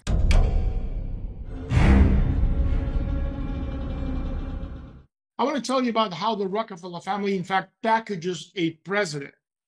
Back in the spring of 1972, a high-profile group of men gathered for dinner with Averell Harriman of the grand old men of the Democratic Party, a Bilderberger and a member of the Council on Foreign Relations. Also present at that secretive meeting was Milton Katz, a CFR member and director of international studies at Harvard University, Robert Bowie, who would later become deputy director of the CIA, George Franklin, David Rockefeller's coordinator for the Trilateral Commission, and Gerald Smith, UN or US ambassador at large for the non-proliferation matters. So the focus of their discussion was the not too distant 1976 United States presidential elections. Now, Harriman suggested that if the Democrats wanted to recapture the White House, they had better get off their high horse and look at some of these Southern governors. And several names came up. Among them were James Earl Carter, governor of Georgia, Reuben Askew, governor of Florida, and Teddy Stanford, former governor of North Carolina, at the time the president of Duke University. Now, Katz is reported to have informed David Rockefeller that Carter was a very viable candidate, could be sold politically to the American public. And so in the fall of 1973, Rockefeller invited Jimmy Carter for dinner in London in order to better acquaint himself with Georgia's governor. And as he listened to the Southern general, he became convinced that Jimmy Carter was ideally suited to become the next American president. This not heresy. The Times of London gave an account of the developing Rockefeller-Carter relationship, and this is what they said. Governor Jimmy Carter, 1976 Democratic presidential candidate, has, for reasons known only to himself, professed to be an innocent abroad, but the record is somewhat different. As governor of Georgia, he is a state aspiring for the center of the New South. He led the state trade mission abroad, and while in London, in the autumn of 1973, he dined with another American visitor, but by no means an innocent, Mr. David Rockefeller of Chase Manhattan Bank. Now, Mr. Rockefeller was then establishing, with the help of the Professor Zbigniew Brzezinski of Columbia University, an international group now known as the Trilateral Commission. He was looking for American members, was impressed by the governor, if only because he had ventured abroad and invited him to join. And Governor Carter, perhaps because he was already eyeing the White House from afar, was only too happy to accept. So David Rockefeller felt that Jimmy Carter could project an image of a Southern governor that could be used to, let's say, fool many voters by appearing conservative or moderate, while in fact favoring the most left-wing of agendas. And so the idea was to use Jimmy Carter to court both white and also black voters who would be delivered by the Democratic Party's big urban political machines. And in fact, before moving forward, we should backtrack to the screening process and to 1973. That year, Jimmy Carter and Askew were invited to David Rockefeller's New York estate. Also present was Zbigniew Brzezinski, was helping Rockefeller screen prospects for the Trilateral Commission. And so Carter's Southern gentility charmed both men, but what really impressed them more than anything else was the fact that Jimmy Carter had already opened up trade offices for the state of Georgia in Brussels and Tokyo. And this seems to fit perfectly with the aspirations of the Trilateral Commission. However, what truly impressed them wasn't Carter's independence. Rather, what endeared Carter to the establishment crowd was his ruthlessness and ambition. And you see, Carter's overwhelming ambition and also corruptibility made him vulnerable. It included conniving with his own personal banker, Bert Luntz, to funnel bank depositors' money into Carter's peanut business and into the bank's account of Lance's associates and family members to finance Carter's presidential campaign while waiting for federal matching funding. So the illegalities involved were enough to send the entire gang to jail, and the key to exposure was in the hands of David Rockefeller and his fellow banking insiders. Thus, ladies and gentlemen, a peanut farmer was plucked out of the peanut field by the CFR, Bilderberger, and soon-to-be Trilateral Commission organizations, and discovered as a potential presidential candidate. Now, in Carter's acceptance speech after winning the nomination at the Democratic National Convention, he attacked the unholy self-perpetuating alliance that have been formed between money and politics. A political and economic elite who, listen to this, have shaped decisions and never had to account for mistakes nor to suffer from injustices. He then added, when unemployment prevails, they never stand in line for a job. When deprivation results from a confused welfare system, they never go without food or clothing, a place to sleep. And when public schools are inferior, torn by strife. Their children go to exclusive private schools. And finally, when bureaucracy is bloated and confused, the powerful always manage to discover and occupy niches of special influence and privilege. So, on the basis of what he said, one may actually feel inclined to believe that Jimmy Carter truly was an outsider. But was he really? Well, let's see. 12 individuals belonging to the CFR Trilateral Combines, according to the June 1976 article in the New Los Angeles Times, helped Jimmy Carter prepare his first major speech on foreign policy.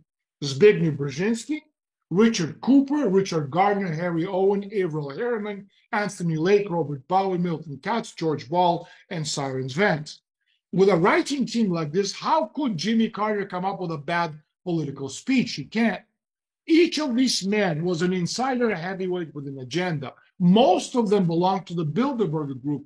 All were members of the Council on Foreign Relations and also the future Trilateral Commission. And so in the speech they created for Carter, they created what the American people craved to hear from a prospective leader. Now, Carter's early support group from Atlanta has featured several people with very close ties to the Rockefeller family for obvious reasons. One of the outsiders was Gumbrell, whose family was a major shareholder in Eastern Airlines, where David's brother Lawrence Rockefeller was the biggest individual shareholder. However, Carter played the role of an outsider to perfection, and immediately upon entering the White House, he filled many, if not all, of the administrative positions with CFR and Trilateral insiders. An astonishing 40% of American Trilateral members joined the Carter administration. In all, now listen to this, 291 members of either the Trilateral Commission or the Council on Foreign Relations or both formed part of the Carter's presidency. Among them, of course, both President Carter and Vice President Walter Mondale. And so on December 2nd, 1976 edition of the Wall Street Journal covered the screening of the 16 prospects in Plains, Georgia, and reported that Cyrus Vance, trilateralist, was to be given the position of Secretary of State. At the time, he was director of IBM Pan Am Airways and a member of the Foreign Policy Task Force, vice chairman of the CFR, as well as the former deputy director of defense. And so with such an associate, Carter could hardly be called an outsider. Michael Blumenthal, a trilateralist and a member of the Council on Foreign Relations, was given the position of Secretary of Treasury, and this appointment was quickly followed by Harold Brown, also member of the Trilateral Commission on Council on Foreign Relations, to the position of Secretary of Defense. Zbigniew Brzezinski, member of the Bilderberger Inner Elite, Council on Foreign Relations, and the Trilateral Commission, was chosen to become Carter's National Security Advisor. Andrew Young, member of the CFR Trilateral Commission, became the U.S. ambassador to the United Nations, and also Paul Volcker became the chairman of the Federal Reserve Board. And so the U.S. News and World Report took note of the unmistakable influence of the trilateralists on Jimmy Carter. This is what they said. The trilateralists have taken charge of foreign policy making in the Carter administration, and already the immense power they wield is sparking some controversy. Active and former members of the Trilateral Commission now had every key agency involved in mapping U.S. strategy for dealing with the rest of the world. And so, in fact, if we're to compare Jimmy Carter's words in 1976 to what Ronald Reagan said during his campaign against Jimmy Carter in 1980, we may be shocked at the similarity of language and ideas. These are Ronald Reagan's words. I think there's an elite in this country, and they are the very ones who run an elitist government. They want a government by a handful of people because they don't believe that the people themselves can run their lives. Are we going to have an elitist government that makes decisions for people's lives, or are we going to believe, as we have for so many decades, that the people can make these decisions for themselves? So let me ask you this. Was Reagan an anti-trilateralist? Hardly. Reagan's campaign was managed by William Casey, former chairman of the Securities and Exchange Commission, and also Reagan's future director of the CIA. Casey was a full-fledged trilateralist. Active CFR and trilateralist members such as Caspar Weinberger, Ann Armstrong, David Picard, Bill Brock, William Hewitt helped manage Ronald Reagan's campaign. Additionally, Reagan's 59-member transition team responsible for selection and screening of candidates for major governmental posts consisted of 28 CFR members, 10 Bilderberger members, and 10 trilateralists. And among them, figures such as Henry Kissinger, Alexander Haig, Joel Schultz, former Secretary of Treasury under Nixon, Donald Rumsfeld, and Alan Greenspan. Yet the maneuvering would never have become nearly as effective or even possible had it not been for the close cooperation between the media and the people under the control of the Bilderberger CFR, the Trilateral Commission apparatus. Because when in December 1975, 7 months before the Democratic National Convention, the Gallup poll indicated that only 5% of registered Democrats wanted Jimmy Carter as president, alarms went off in the plush offices of David Rockefeller. For Carter to win, they needed to create the most elaborate media campaign in history, just like the media circus we have come to expect from any top names in the entertainment industry, all in the effort to convince the electorate that James Earl Carter was indeed America's only hope for a better future. And so Cyrus Vance, member of the CFR, then on the board of the New York Times, and also Hedley Donovan, head editor-in-chief of Time magazine, CFR member, Trilateral Commission member, as well as the director of the Carnegie Endowment for International Peace, used Time's elaborate range of resources to aid Jimmy Carter's campaign. First, Time painted Carter as an outsider with absolutely no connection to the corrupt politics of Washington. But of course, Time has been pushing Carter for some time. After Time devoted the flattering 1971 cover photo to him as a progressive Southern governor, it used that cover photo in all of Time's ads in other magazines through 1975. And so the Time reports on the Carter campaign were so adulatory that this could scarcely be differentiated from the campaign's own literature. And so in the ensuing 1976 presidential campaign and also stump speeches, Carter's repeated themes became twin mantras. First, the time has come to replace balance of power politics with world order politics, and also to seek a partnership between North America, Western Europe, and Japan. Let me ask you this. Where have we heard this before? Doesn't it sound as if Jimmy Carter was parroting the Trilateral Commission mission statement? And his emphasis on world order and trading partners definitely indicates Trilateral Commission view. And so in campaigning against Carter's presidential candidacy, the publisher of the Manchester Union Leader, William Loeb, made the Trilateral Commission an issue during the New Hampshire primary. He said, it is quite clear that this group of extremely powerful men is out of control and out there to control the world. And so the selection, not the election, but the selection of Jimmy Carter for the office of the president is one of the best illustrations of the market value of political context. You know, how are you going to win, and how are they going to count the votes. And at the same time, it also demonstrates how easy, we're talking about the lack of market value can crush the presidential aspirations of non-favorites, like, for example, Senator Barry Goldwater. So both John Kerry and George W. Bush have also been financed by the same elite combines, the Bilderbergers, the Council on Foreign Relations, and the Trilateral Commission. But it really doesn't matter who wins, does it? Because the epicenter of power always seems to remain in the hands of the people with a one world government, one world company agenda.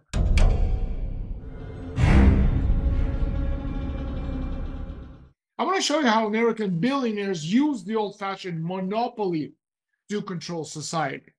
Now, nowhere do we find any policy determination of the Trilateral Commission in favor of individual free enterprise and also individual freedoms. So this complete rejection of free enterprise and individual freedom is, well, let's say puzzling to say the least. How can Marxism and its resulting system of social and economic equalization fascinate David Rockefeller of the Trilateral Commission? Now, Rockefeller is not only rich, he's also very well educated. And so the question is, how do we reconcile the mental image of a capitalist on the one hand, embracing a Marxist or any communist socialist? Well, see, the reason for the apparent incongruities in our learned definition of these words, because you see, in school we're taught that capitalism is based on free enterprise. Capitalists are wealthy entrepreneurs, people who go into business for themselves to make money, and you can't make money unless you produce profits. And this is the cornerstone of free enterprise. Worldwide, free enterprise becomes free trade in a global marketplace.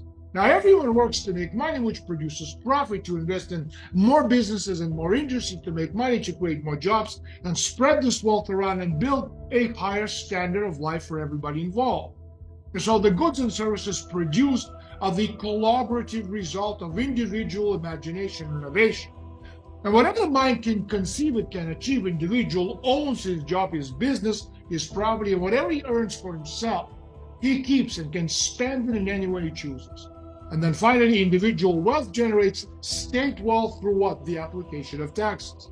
Not for a Marxist, as we understand Marxism, because everything is for the state, nothing is for the individual. So under Marxism, communism, or socialist systems, private ownership is banned. A one-party political structure controls the state economic plan, in which the people receive an equal distribution of goods and property. There's no incentive to excel at a job or to implement improvements to the state's methods of working, because there's no recognition of individual effort.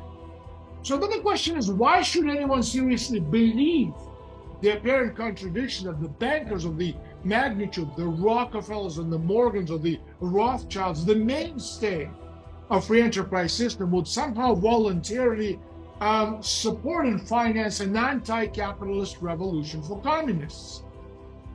How would the West, the paragon of capitalism and freedom, benefit from such a program?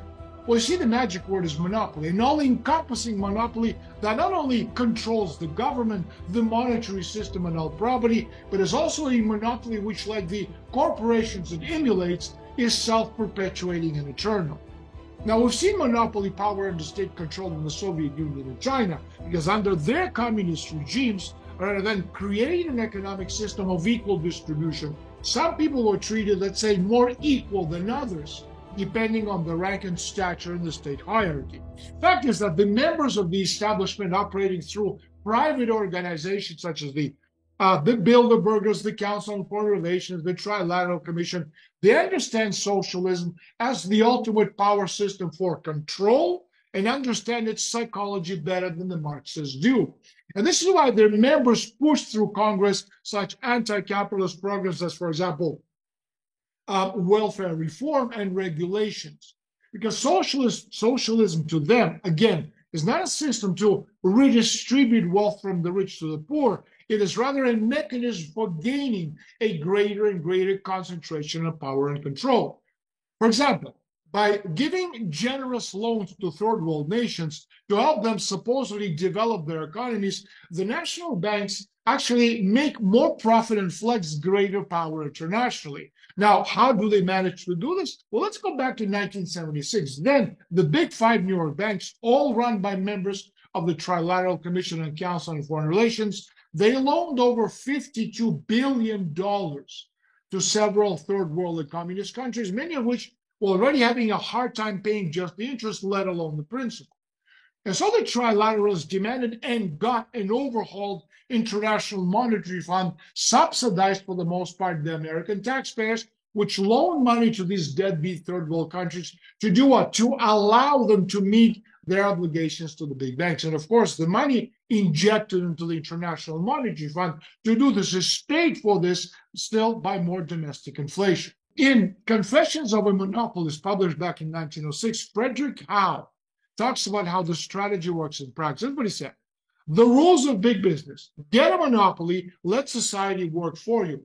So long as we see all international revolutionaries and all international capitalists as implacable enemies of one another, then we miss a crucial point. A partnership between international monopoly capitalism and international revolutionary socialism is for their mutual benefit. So through absolute control, I repeat, absolute control, the wealthy can create and also perpetuate a monopoly. Control necessities is a static society.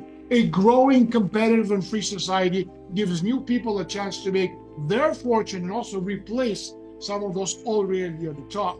And so legislation is promoted to restrict entrepreneurial efforts and also tax away capital accumulations, not protecting the tax-free foundations of the establishment insiders. And so every effort is made to press a medium-sized business to the wall and allow it to be swallowed up by the establishment giants. And so the insiders' drive to stifle competition is no different from the way American railroad owners between 1877 and 1916 used the Interstate Commerce Commission to retain state control of railroads, which effectively gave them monopoly power. So let's analyze the subversive manner of imposing monopolies. You see, by the late 19th century, the inner sanctum of Wall Street understood that the most efficient way to gain an unchallenged monopoly was to say it was for the public good and in the public interest. And so Zbigniew Brzezinski also recognized the value of a monopoly under Marxism, as did David Rockefeller.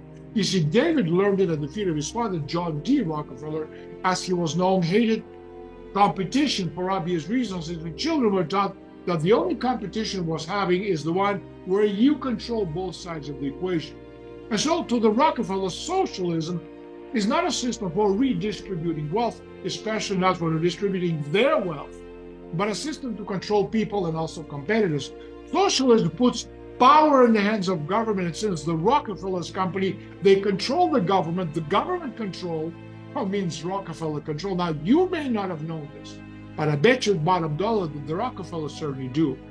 And so this reality is the optimum benefit of monopoly power, and thus we should be surprised that what international financiers favor in the creation of this world company limited of cartels is their ability to control world finance and the markets and the natural resources and ultimately people.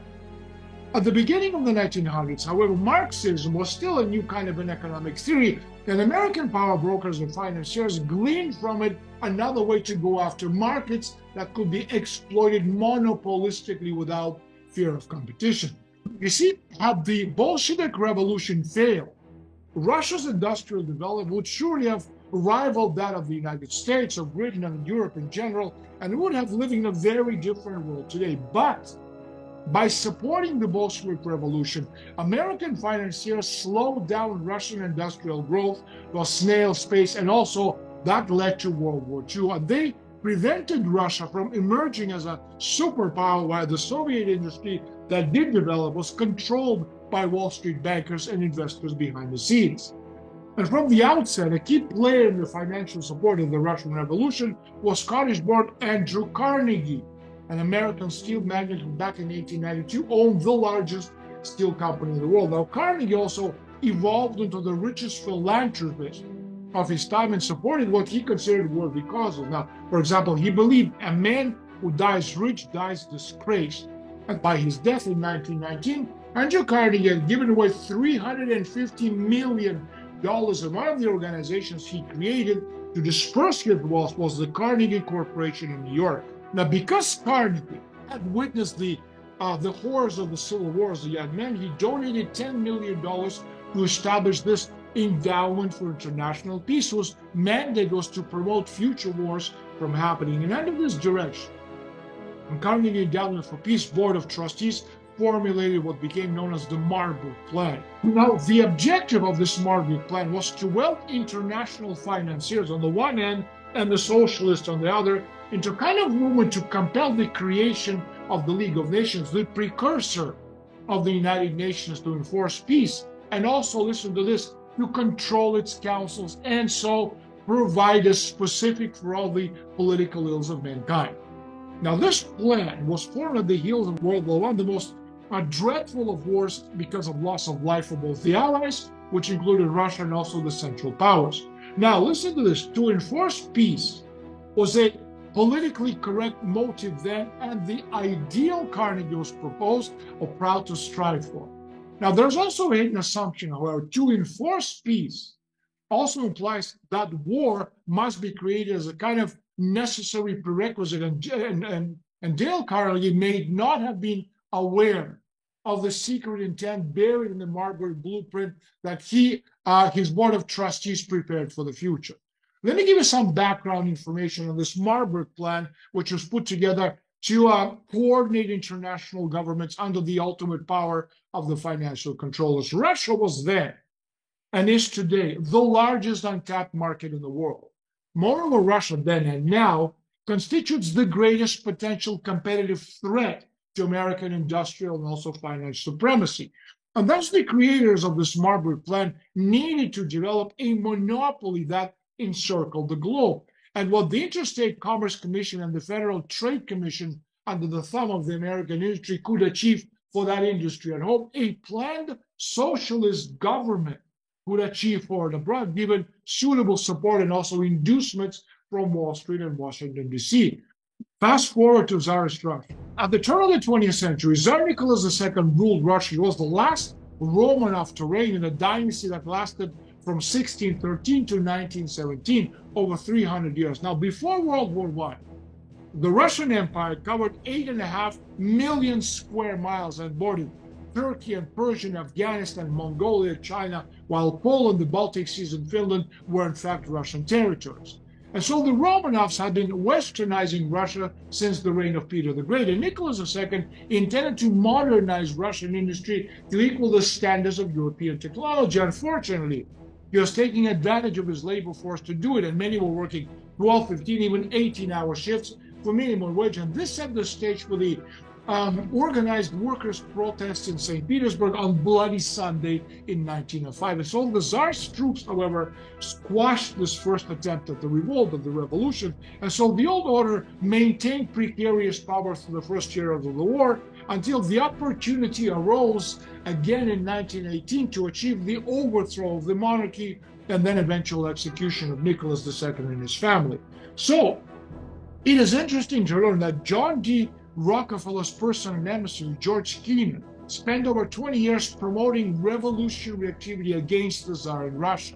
His presence and influence made it easy for American capitalists to exploit the captive Russian market under the guise of well-meaning aid to downtrodden rebels. So now let me ask you a question. Why were Rockefeller and his band of bankers so anxious to overthrow the Russian monarchy? Was there another, let's say, more relevant reason to advance the Russian Revolution? In one word, yes. The answer is as meaningful today as it was 100 years ago. And the answer is three-letter word: oil. You see, before the Bolshevik revolt, Russia, in fact, had surpassed the United States as the world's #1 oil producer. In 1900, the oil-saturated Baku fields in Russia, today's Azerbaijan, were producing more crude oil than the United States, and in 1902, produced more than half of the total world output. And so the chaos and the destruction of the revolution destroyed the Russian oil industry. And by 1922, half of the wells were idle and the other half barely functioning because they lacked the technology to make them operational. And so the revolution crushed America's competition. The revolution effectively eliminated Standard Oil's competition from Russia for several years, in fact, more than a decade, until Standard could move in and get a piece of the Russian oil business. But for the Wall Street bankers to wipe out their competition and to condemn the Russian people to poverty and corruption for decades, they needed leaders who could actually deliver a successful revolution. Thus entered Vladimir Lenin and Leon Trotsky. Now, sounding rather like Zbigniew Brzezinski more than 50 years later, Lenin outlined his plan in September 1917. This is what he said: nationalization of the banks, nationalization of the syndicates, the abolition of commercial secrets, and also the compulsory organization of the population into consumer associations. So Trotsky published a book in 1919, The Bolsheviks and the World Peace. And in it, Trotsky parrots Lenin, but proclaims himself to be not a nationalist, but an internationalist, not a Russian, who is for world revolution and for world dictatorship. And immediately, we see what bonds American bankers to these Bolshevik leaders. Their concept of internationalism matches their own.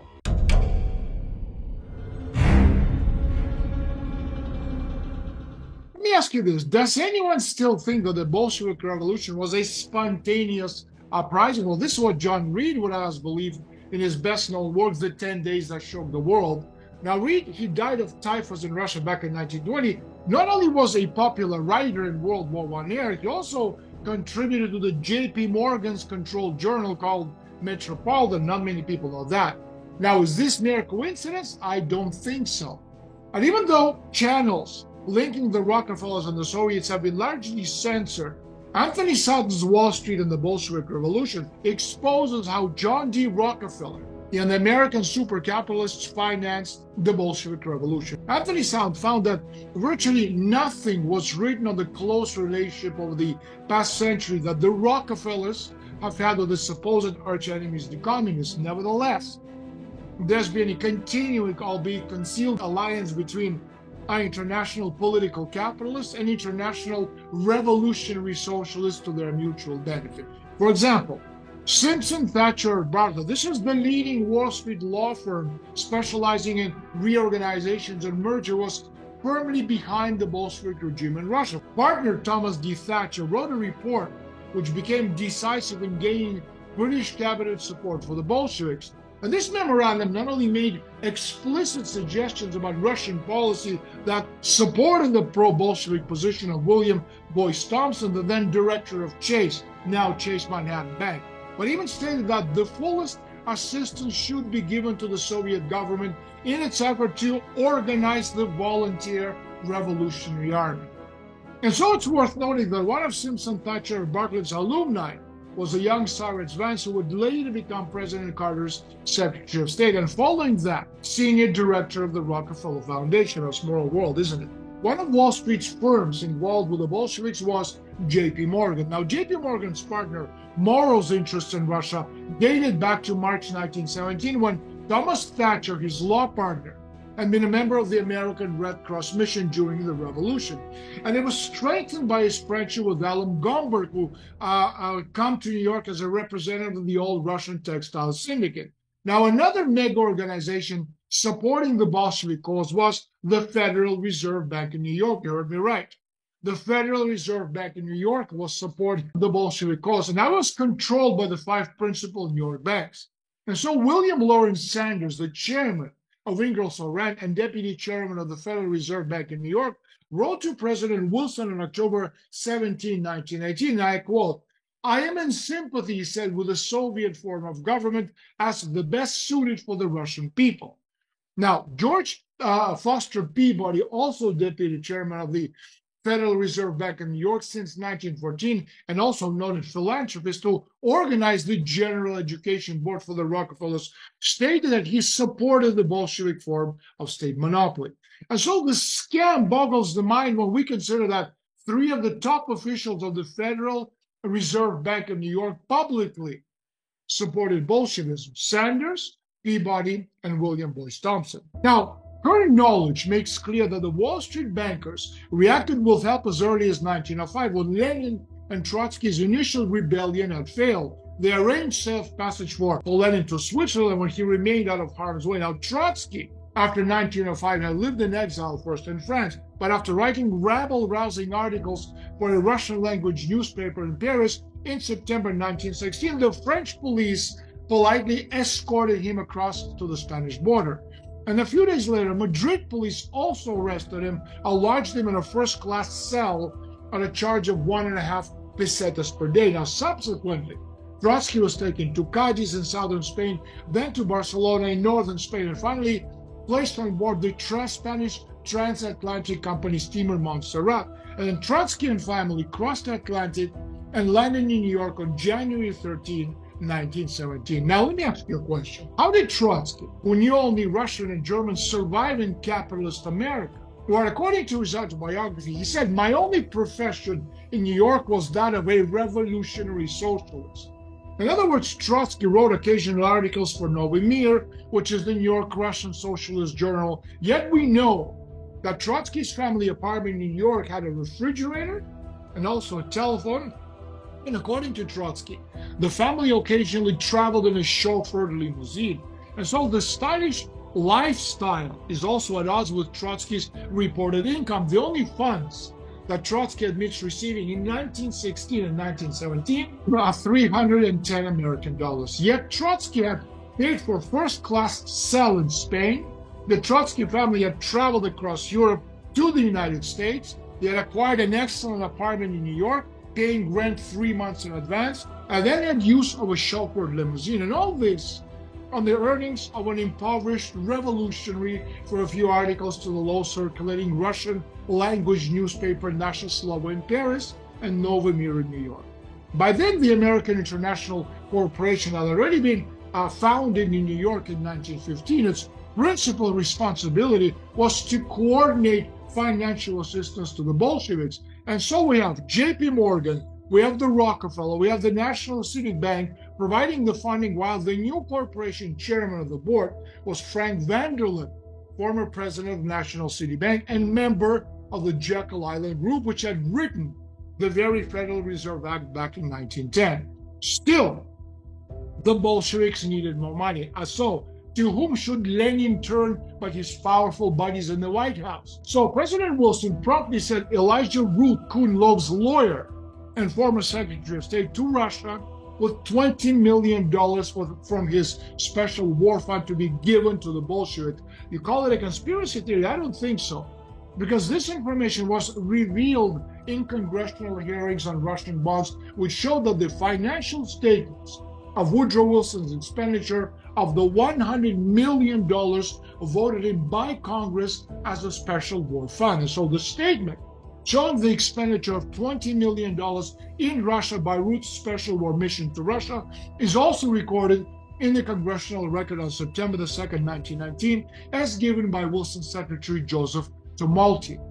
So Wilson's assistance was but the tip of the iceberg. Using Colonel Raymond Robin, head of the Red Cross mission to Russia, as its emissary, J.P. Morgan and Company sent several $1 million in cash to the Russians through Henry P. Donovan, Morgan's right-hand man. Now, let me ask you this. We have Wall Street's financial manipulations takes on a much larger meaning, doesn't it? And although the Japanese had appeared to make the most of the internal strife within Russia back in 1905, it was the United States President Theodore Roosevelt who mediated a peace treaty that forced Russians to give up its eastern and also its Baltic fleets and cede the southern half of the Sakhalin Islands to Japan. And so the Russian monarchy further agreed to hand over Manchuria to Japan and also to abandon its protection of Korea, which Japan then annexed in 1910 to little international objection. Now let me ask you this. What American bankers backed with one hand, they took away with the other. And clearly they wanted to reduce Russia's sea power and trading ability and also influence Roosevelt's intercession and negotiated settlement between Japan and Russia. But the outcome was staggering. And this action by the Russian monarchy had the effect of weakening Soviet naval strength in the Far East until well after World War II. Other avenues also provided secret funding on the supranational level. One of the key men involved was Dr. Parvos Helfand. In the autumn of 1915, the German-Russian Social Democrat Helfand, who had formerly been active in the Revolution of 1905, announced in a paper published by him in Berlin called Die Glock, the Bell, his mission to serve as a kind of an intellectual link between the armed Germans and the revolutionary Russian proletariat. During the war, Parvos was engaged in furnishing supplies to the German army and also in this huge speculation, and so considerable amounts of money passed through his hands. German imperial records that only came to light after World War II document the important role of this Marxist millionaire in funneling German funds to revolutionaries in Russia. And then in December of 1915, for example, the German State Secretary telegraphed the minister in Copenhagen, and he said, "Your Excellency is authorized to pay 1 million rubles to Helfand." Helfand had a little part in arranging the notorious Silk Train, which in April of 1917 delivered Lenin and other Bolsheviks from exile in Switzerland through Germany to a steamer bound to Sweden, where they made their way to Finland and then finally to Russia. And so Germany's interest lay in both providing, on the one hand, safe passage and maintaining its secrecy to afford Lenin and his comrades an opportunity of passage to Russia within the nature of introducing these, let's call it, disease germs into the organism of the Russian state. Meanwhile, in New York, Trotsky received word to return to Russia immediately, and conditions were not right for a revolution. We're talking when the year 1917. So with $10,000 for traveling expenses, he left New York on March 26, 1917, on SS Christian Fjord, along with 275 revolutionary Soviet communists under the watchful eye of Lincoln Stevens, an American communist, and John D. Rockefeller's emissary, to make sure that Trotsky was returned safely to Russia. Now, let me ask you this. Where did Trotsky get his passport? How was it arranged and why? It appears that John D. Rockefeller himself obtained a special passport for a revolutionary Trotsky through Woodrow Wilson, the President of the United States. Let me ask you another question. Why would the President of the United States arrange for passage of a known revolutionary merely at the request of a private, albeit wealthy citizen?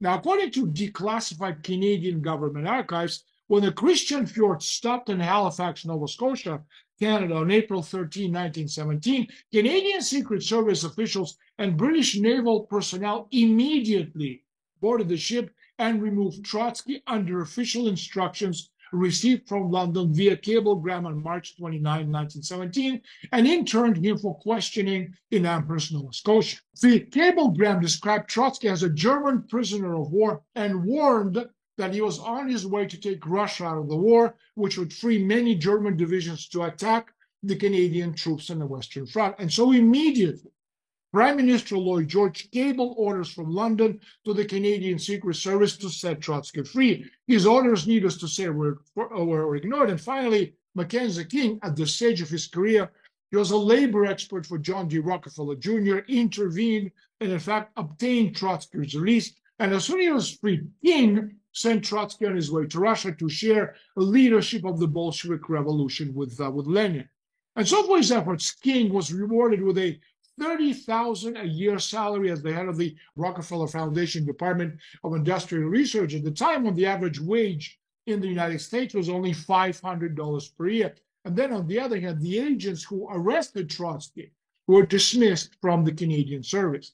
And so once Lenin and Trotsky were back in Russia and the revolution succeeded in overthrowing the monarchy in 1980, a world headquarters for providing Bolshevik aid was consolidated at none other than 120 Broadway on Wall Street. Now, during the early 1920s, 120 Broadway not only housed Equitable Life, but also the Federal Reserve Bank of New York, whose directors were enthusiastically supporting the Bolsheviks. And so the American International Corporation, which had been organized to aid the Soviet Union, Weinberg and Posner, which received a $3 million order for machinery from the Soviet Union in 19, and whose vice president was Ludwig Marters, first Soviet ambassador to the United Nations. Then we have MacGregor Grant, whose operations were financed by Olof Ashberg of Nya Banking in Stockholm, what transmitted large sums furnished by the Wahlbergs for the Bolshevik Revolution. Then we have the London agent of Nya Banking was the British Bank of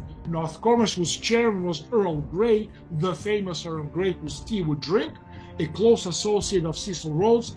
And so we're talking about some of the leading American and British entrepreneurs, politicians, and business who were all financing the Bolshevik Revolution. And then on top floor of 120 Broadway was the exclusive Bankers Club.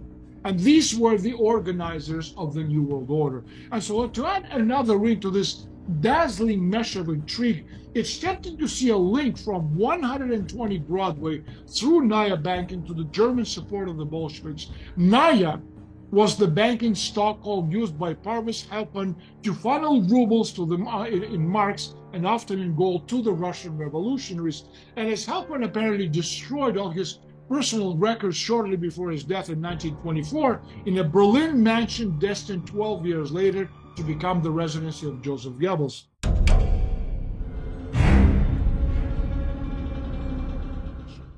So from the 1920s, Morgan Rockefeller interests played a leading role in numerous pro-Soviet commercial arrangements. They, for example, controlled the principal firms doing business with Soviet Russia. We're talking about Vacuum Oil, International Harvester, Guarantee Trust, New York Life.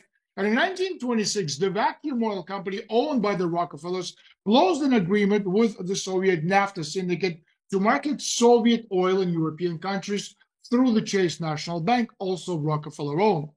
And at the time, it was reported that John D. Rockefeller agreed on a $75 million loan to the Bolsheviks as a part of the price for the arrangement. As a result of the deal, Rockefeller Standard Oil built an oil refinery in Russia in 1927 after they were promised 50% of the Caucasus oil production. But as early as 1911, John Moody had already nicknamed the Standard Oil Company, the Standard Oil Bank, because as he observed, the Standard Oil Company was really a bank of the most gigantic character, a bank within an industry lending vast sums of money to needy borrowers, just as other great banks were doing. Again, the Rockefellers played a key role in founding the American-Russian Chamber of Commerce back in 1922 to promote trade with Russia under the direction of its chairman, Reef Shih, who was vice president of Chase National Bank as well. And as a kind of prerequisite to opening up the Russian market to the establishment, in 1925, John D. Rockefeller added pressure to the Chamber's lobbying for the U.S. government to change his foreign policy through a private campaign under his own press agent, Ivy Lee, to, as he called it, spark plug a public relations drive and promote communists in the United States. And this combined efforts culminated in 1933 with the United States government's recognition of Soviet Russia. 2 years later, in 1935, Stalin quietly repaid Rockefeller when he seized a sizable chunk of assets owned by other foreign companies investing in Russia, but did not touch Standard Oil properties. And so through the 1920s and also the 1930s, lone U.S. Congressman Louis McFadden tracked the secret financial manipulation of the Federal Reserve System for the benefit of the Soviet Union. And by June 10, 1932, McFadden was fed up with the deliberate drainage of U.S. funds to Russia and harangued the House. This is what he said: open up the books of Armtorg, the trading organization of the Soviet government in New York, and of Gostorg, the general office of the Soviet Trade Organization, and of the State Bank of the Soviet Union, and you will be staggered to see how much American money has been taken from the United States Treasury for the benefit of Russia. Find out what business has been transacted for the State Bank of the Soviet Russia by its correspondent, the Chase Bank of New York.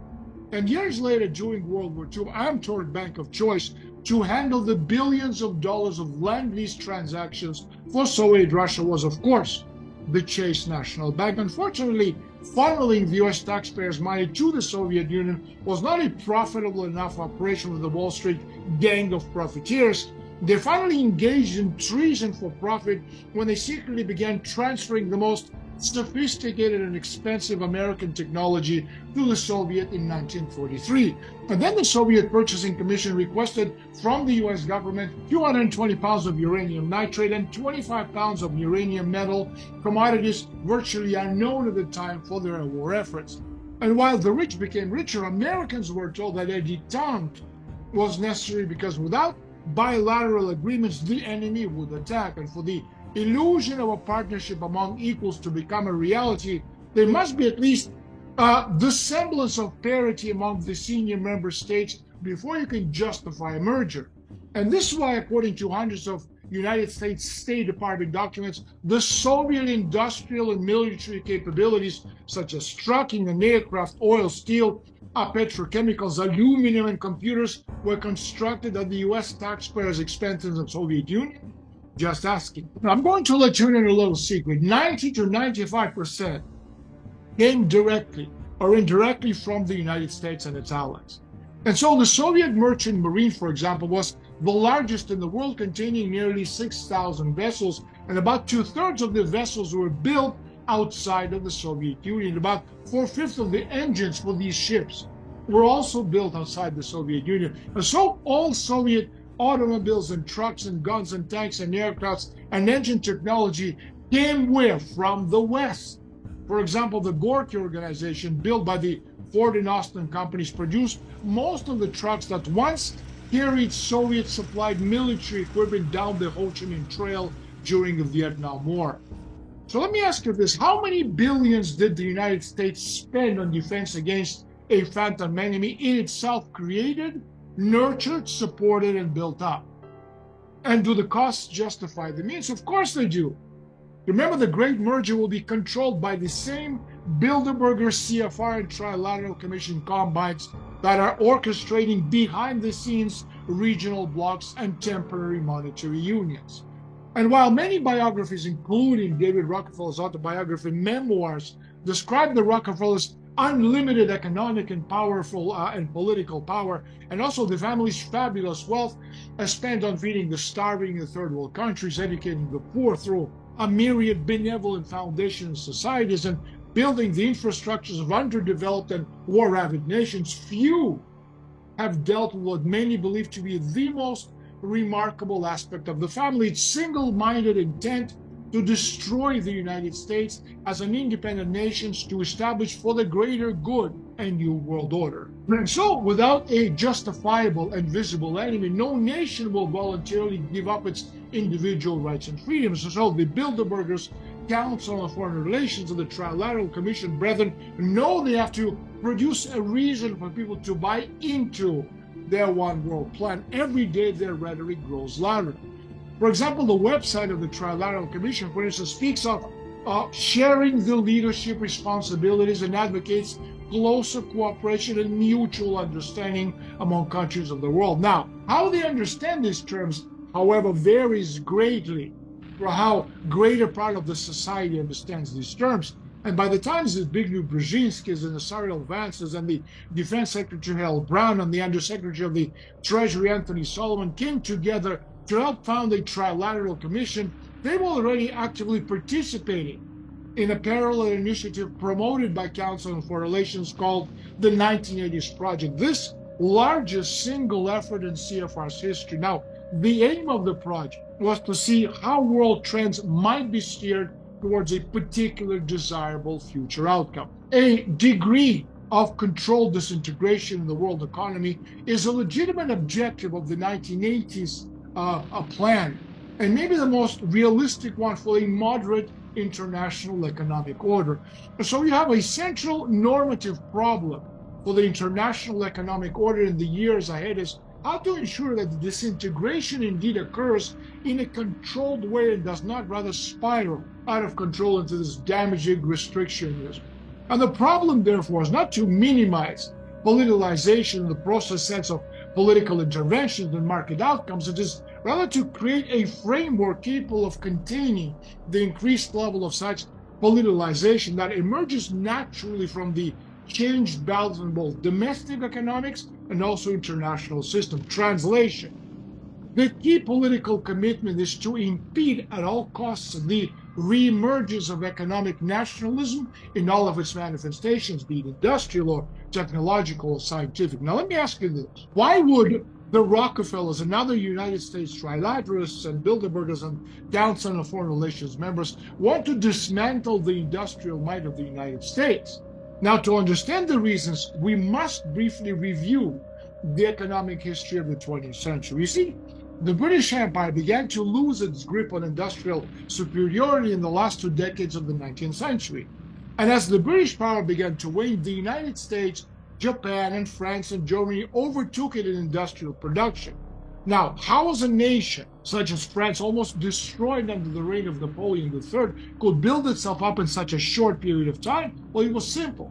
Because their economic policies were based upon a decidedly anti-liberal economic theory. In other words, the theory of dirigism, identified with the theoretical works of Alexander Hamilton and also with the works of the great American economists Henry and Matthew Carey. And then Japan. Japan's economic miracle was due to its adherence to the principles of the January 3rd, 1868 Major Revolution, which brought about significant reforms to the Japanese society in terms of compulsory universal education, mass modernization, and also the encouragement of capitalism and markets in the tradition of American economists. And so the reforms of the Major Revolution shaped the basis of the modernization of the pre-World War II Japanese industry, and also the makings and the experience for the post-Second World War Japanese miracle. And then we have Germany. Germany, too, was built up into a leading world industrial power because it followed the policies of the great German economist Friedrich List, was largely influenced by Alexander Hamilton's economic principles and the American School of Political Economy. And so in the 19th century, List was very much against the British model of free trade, in other words, buying cheap and selling expensive. And so the British oligarchy was well aware that to survive, it needed to destroy Hamilton's American system of developmental economic nationalism, which was intended to allow the United States to become economically independent and also nationally self-sufficient by imposing industry protection through A, selective high tariffs to keep out British manufacturing goods, and B, government investments in infrastructure to create target internal improvements, and finally, a national bank with policies to promote the growth of productive enterprises. In the early 1950s, the Anglo-American leadership faced their first real challenge from the then Western Allied partners, as the post-World War liberal economic system was discernibly going to pieces. France, the Federal Republic of Germany, as well as American nationalist forces were proposing a new orientation in favor of a commitment for renewed industrial development worldwide. And such a policy would have meant, well, industrialization of key sectors of the third world, and thus the eventual emergence of this new and sound and strong nation, which means a repeal of the British nightmare of the turn of the 20th century. And such a policy would also have meant that France, the Federal Republic of Germany, and also Japan, with their special relations with the third world nations, would experience an industrial boom as their economies mobilized to provide the capital goods needed to the new nation. So in the beginning of 1973, for example, the West German Deutsche Mark had already smashed the British pound, and by July, August of that same year was on its way to gaining hegemony over the ailing American dollar. And so the economic development would have also meant future competition from up-and-coming nations, competition which, needless to say, had to be strangled in the cradle. And from the establishment's point of view, there's a clear advantage to conducting business in this manner. First, economic exchanges with weaker nations can always be used as kind of a tool of political power through boycotts and bribery and manipulation of trade incentives. And secondly, economic relations can operate on a more, let's say, fundamental level, shaping the political economic foundations of a weaker, less developed economy through the opportunity offered to it in the form of trade and finance, because the weaker country in the economic relations, like the weaker class, talking about Africa, for example, then becomes not just a group of assorted individuals, but a particularized, isolated, and dependent participant in the world economy. And so British surrogates were launched in the United States in the attempt to destroy Hamilton's American system of economic nationalism. We're talking about the Dishley Foundation, also the Aspen Institute for Humanistic Studies in Colorado. The institute was founded by Lord Bullock of the Royal Institute of International Affairs, and Royal Institute of International Affairs is a branch of the Round Table, whose American branch is Council on Foreign Relations. And as David Rockefeller said in his memoir, said, some even believe we are part of the secret cabal working against the best interest of the United States, characterizing my family and me as internationalists and of conspiring with other nations around the world to build a more integrated global political economic structure, one world, if you will. And if that's the charge set, I stand guilty and I'm proud of it. So how can any one person stand up to such a mammoth machine, which like an octopus grows larger, bolder, and more powerful as its tentacles reach out and strangle everything and everyone in its path? Well, you see, our political, our military, our financial leaders are still accountable for their actions. Make your vote count. Bring back Abe Lincoln's original democracy, a government of the people, by the people, and for the people. And the one thing the self-appointed cabal of financial aristocrats is most afraid of is a public revolt, because they have been the masterminds behind one of the most devastating revolutions in history. But not all revolutions have to be violent. There's a tremendous power in everyone saying no in a quiet yet firm collective voice. And what Edwin H. Chapin said in the 19th century remains true today. Not armies, not nations have advanced the race, but here and there in the course of ages, an individual. That's it for today, and that's it for the Bilderberg Group series and their brother and sister organizations, Council on Foreign Relations and the Trilateral Commission. Thank you for watching.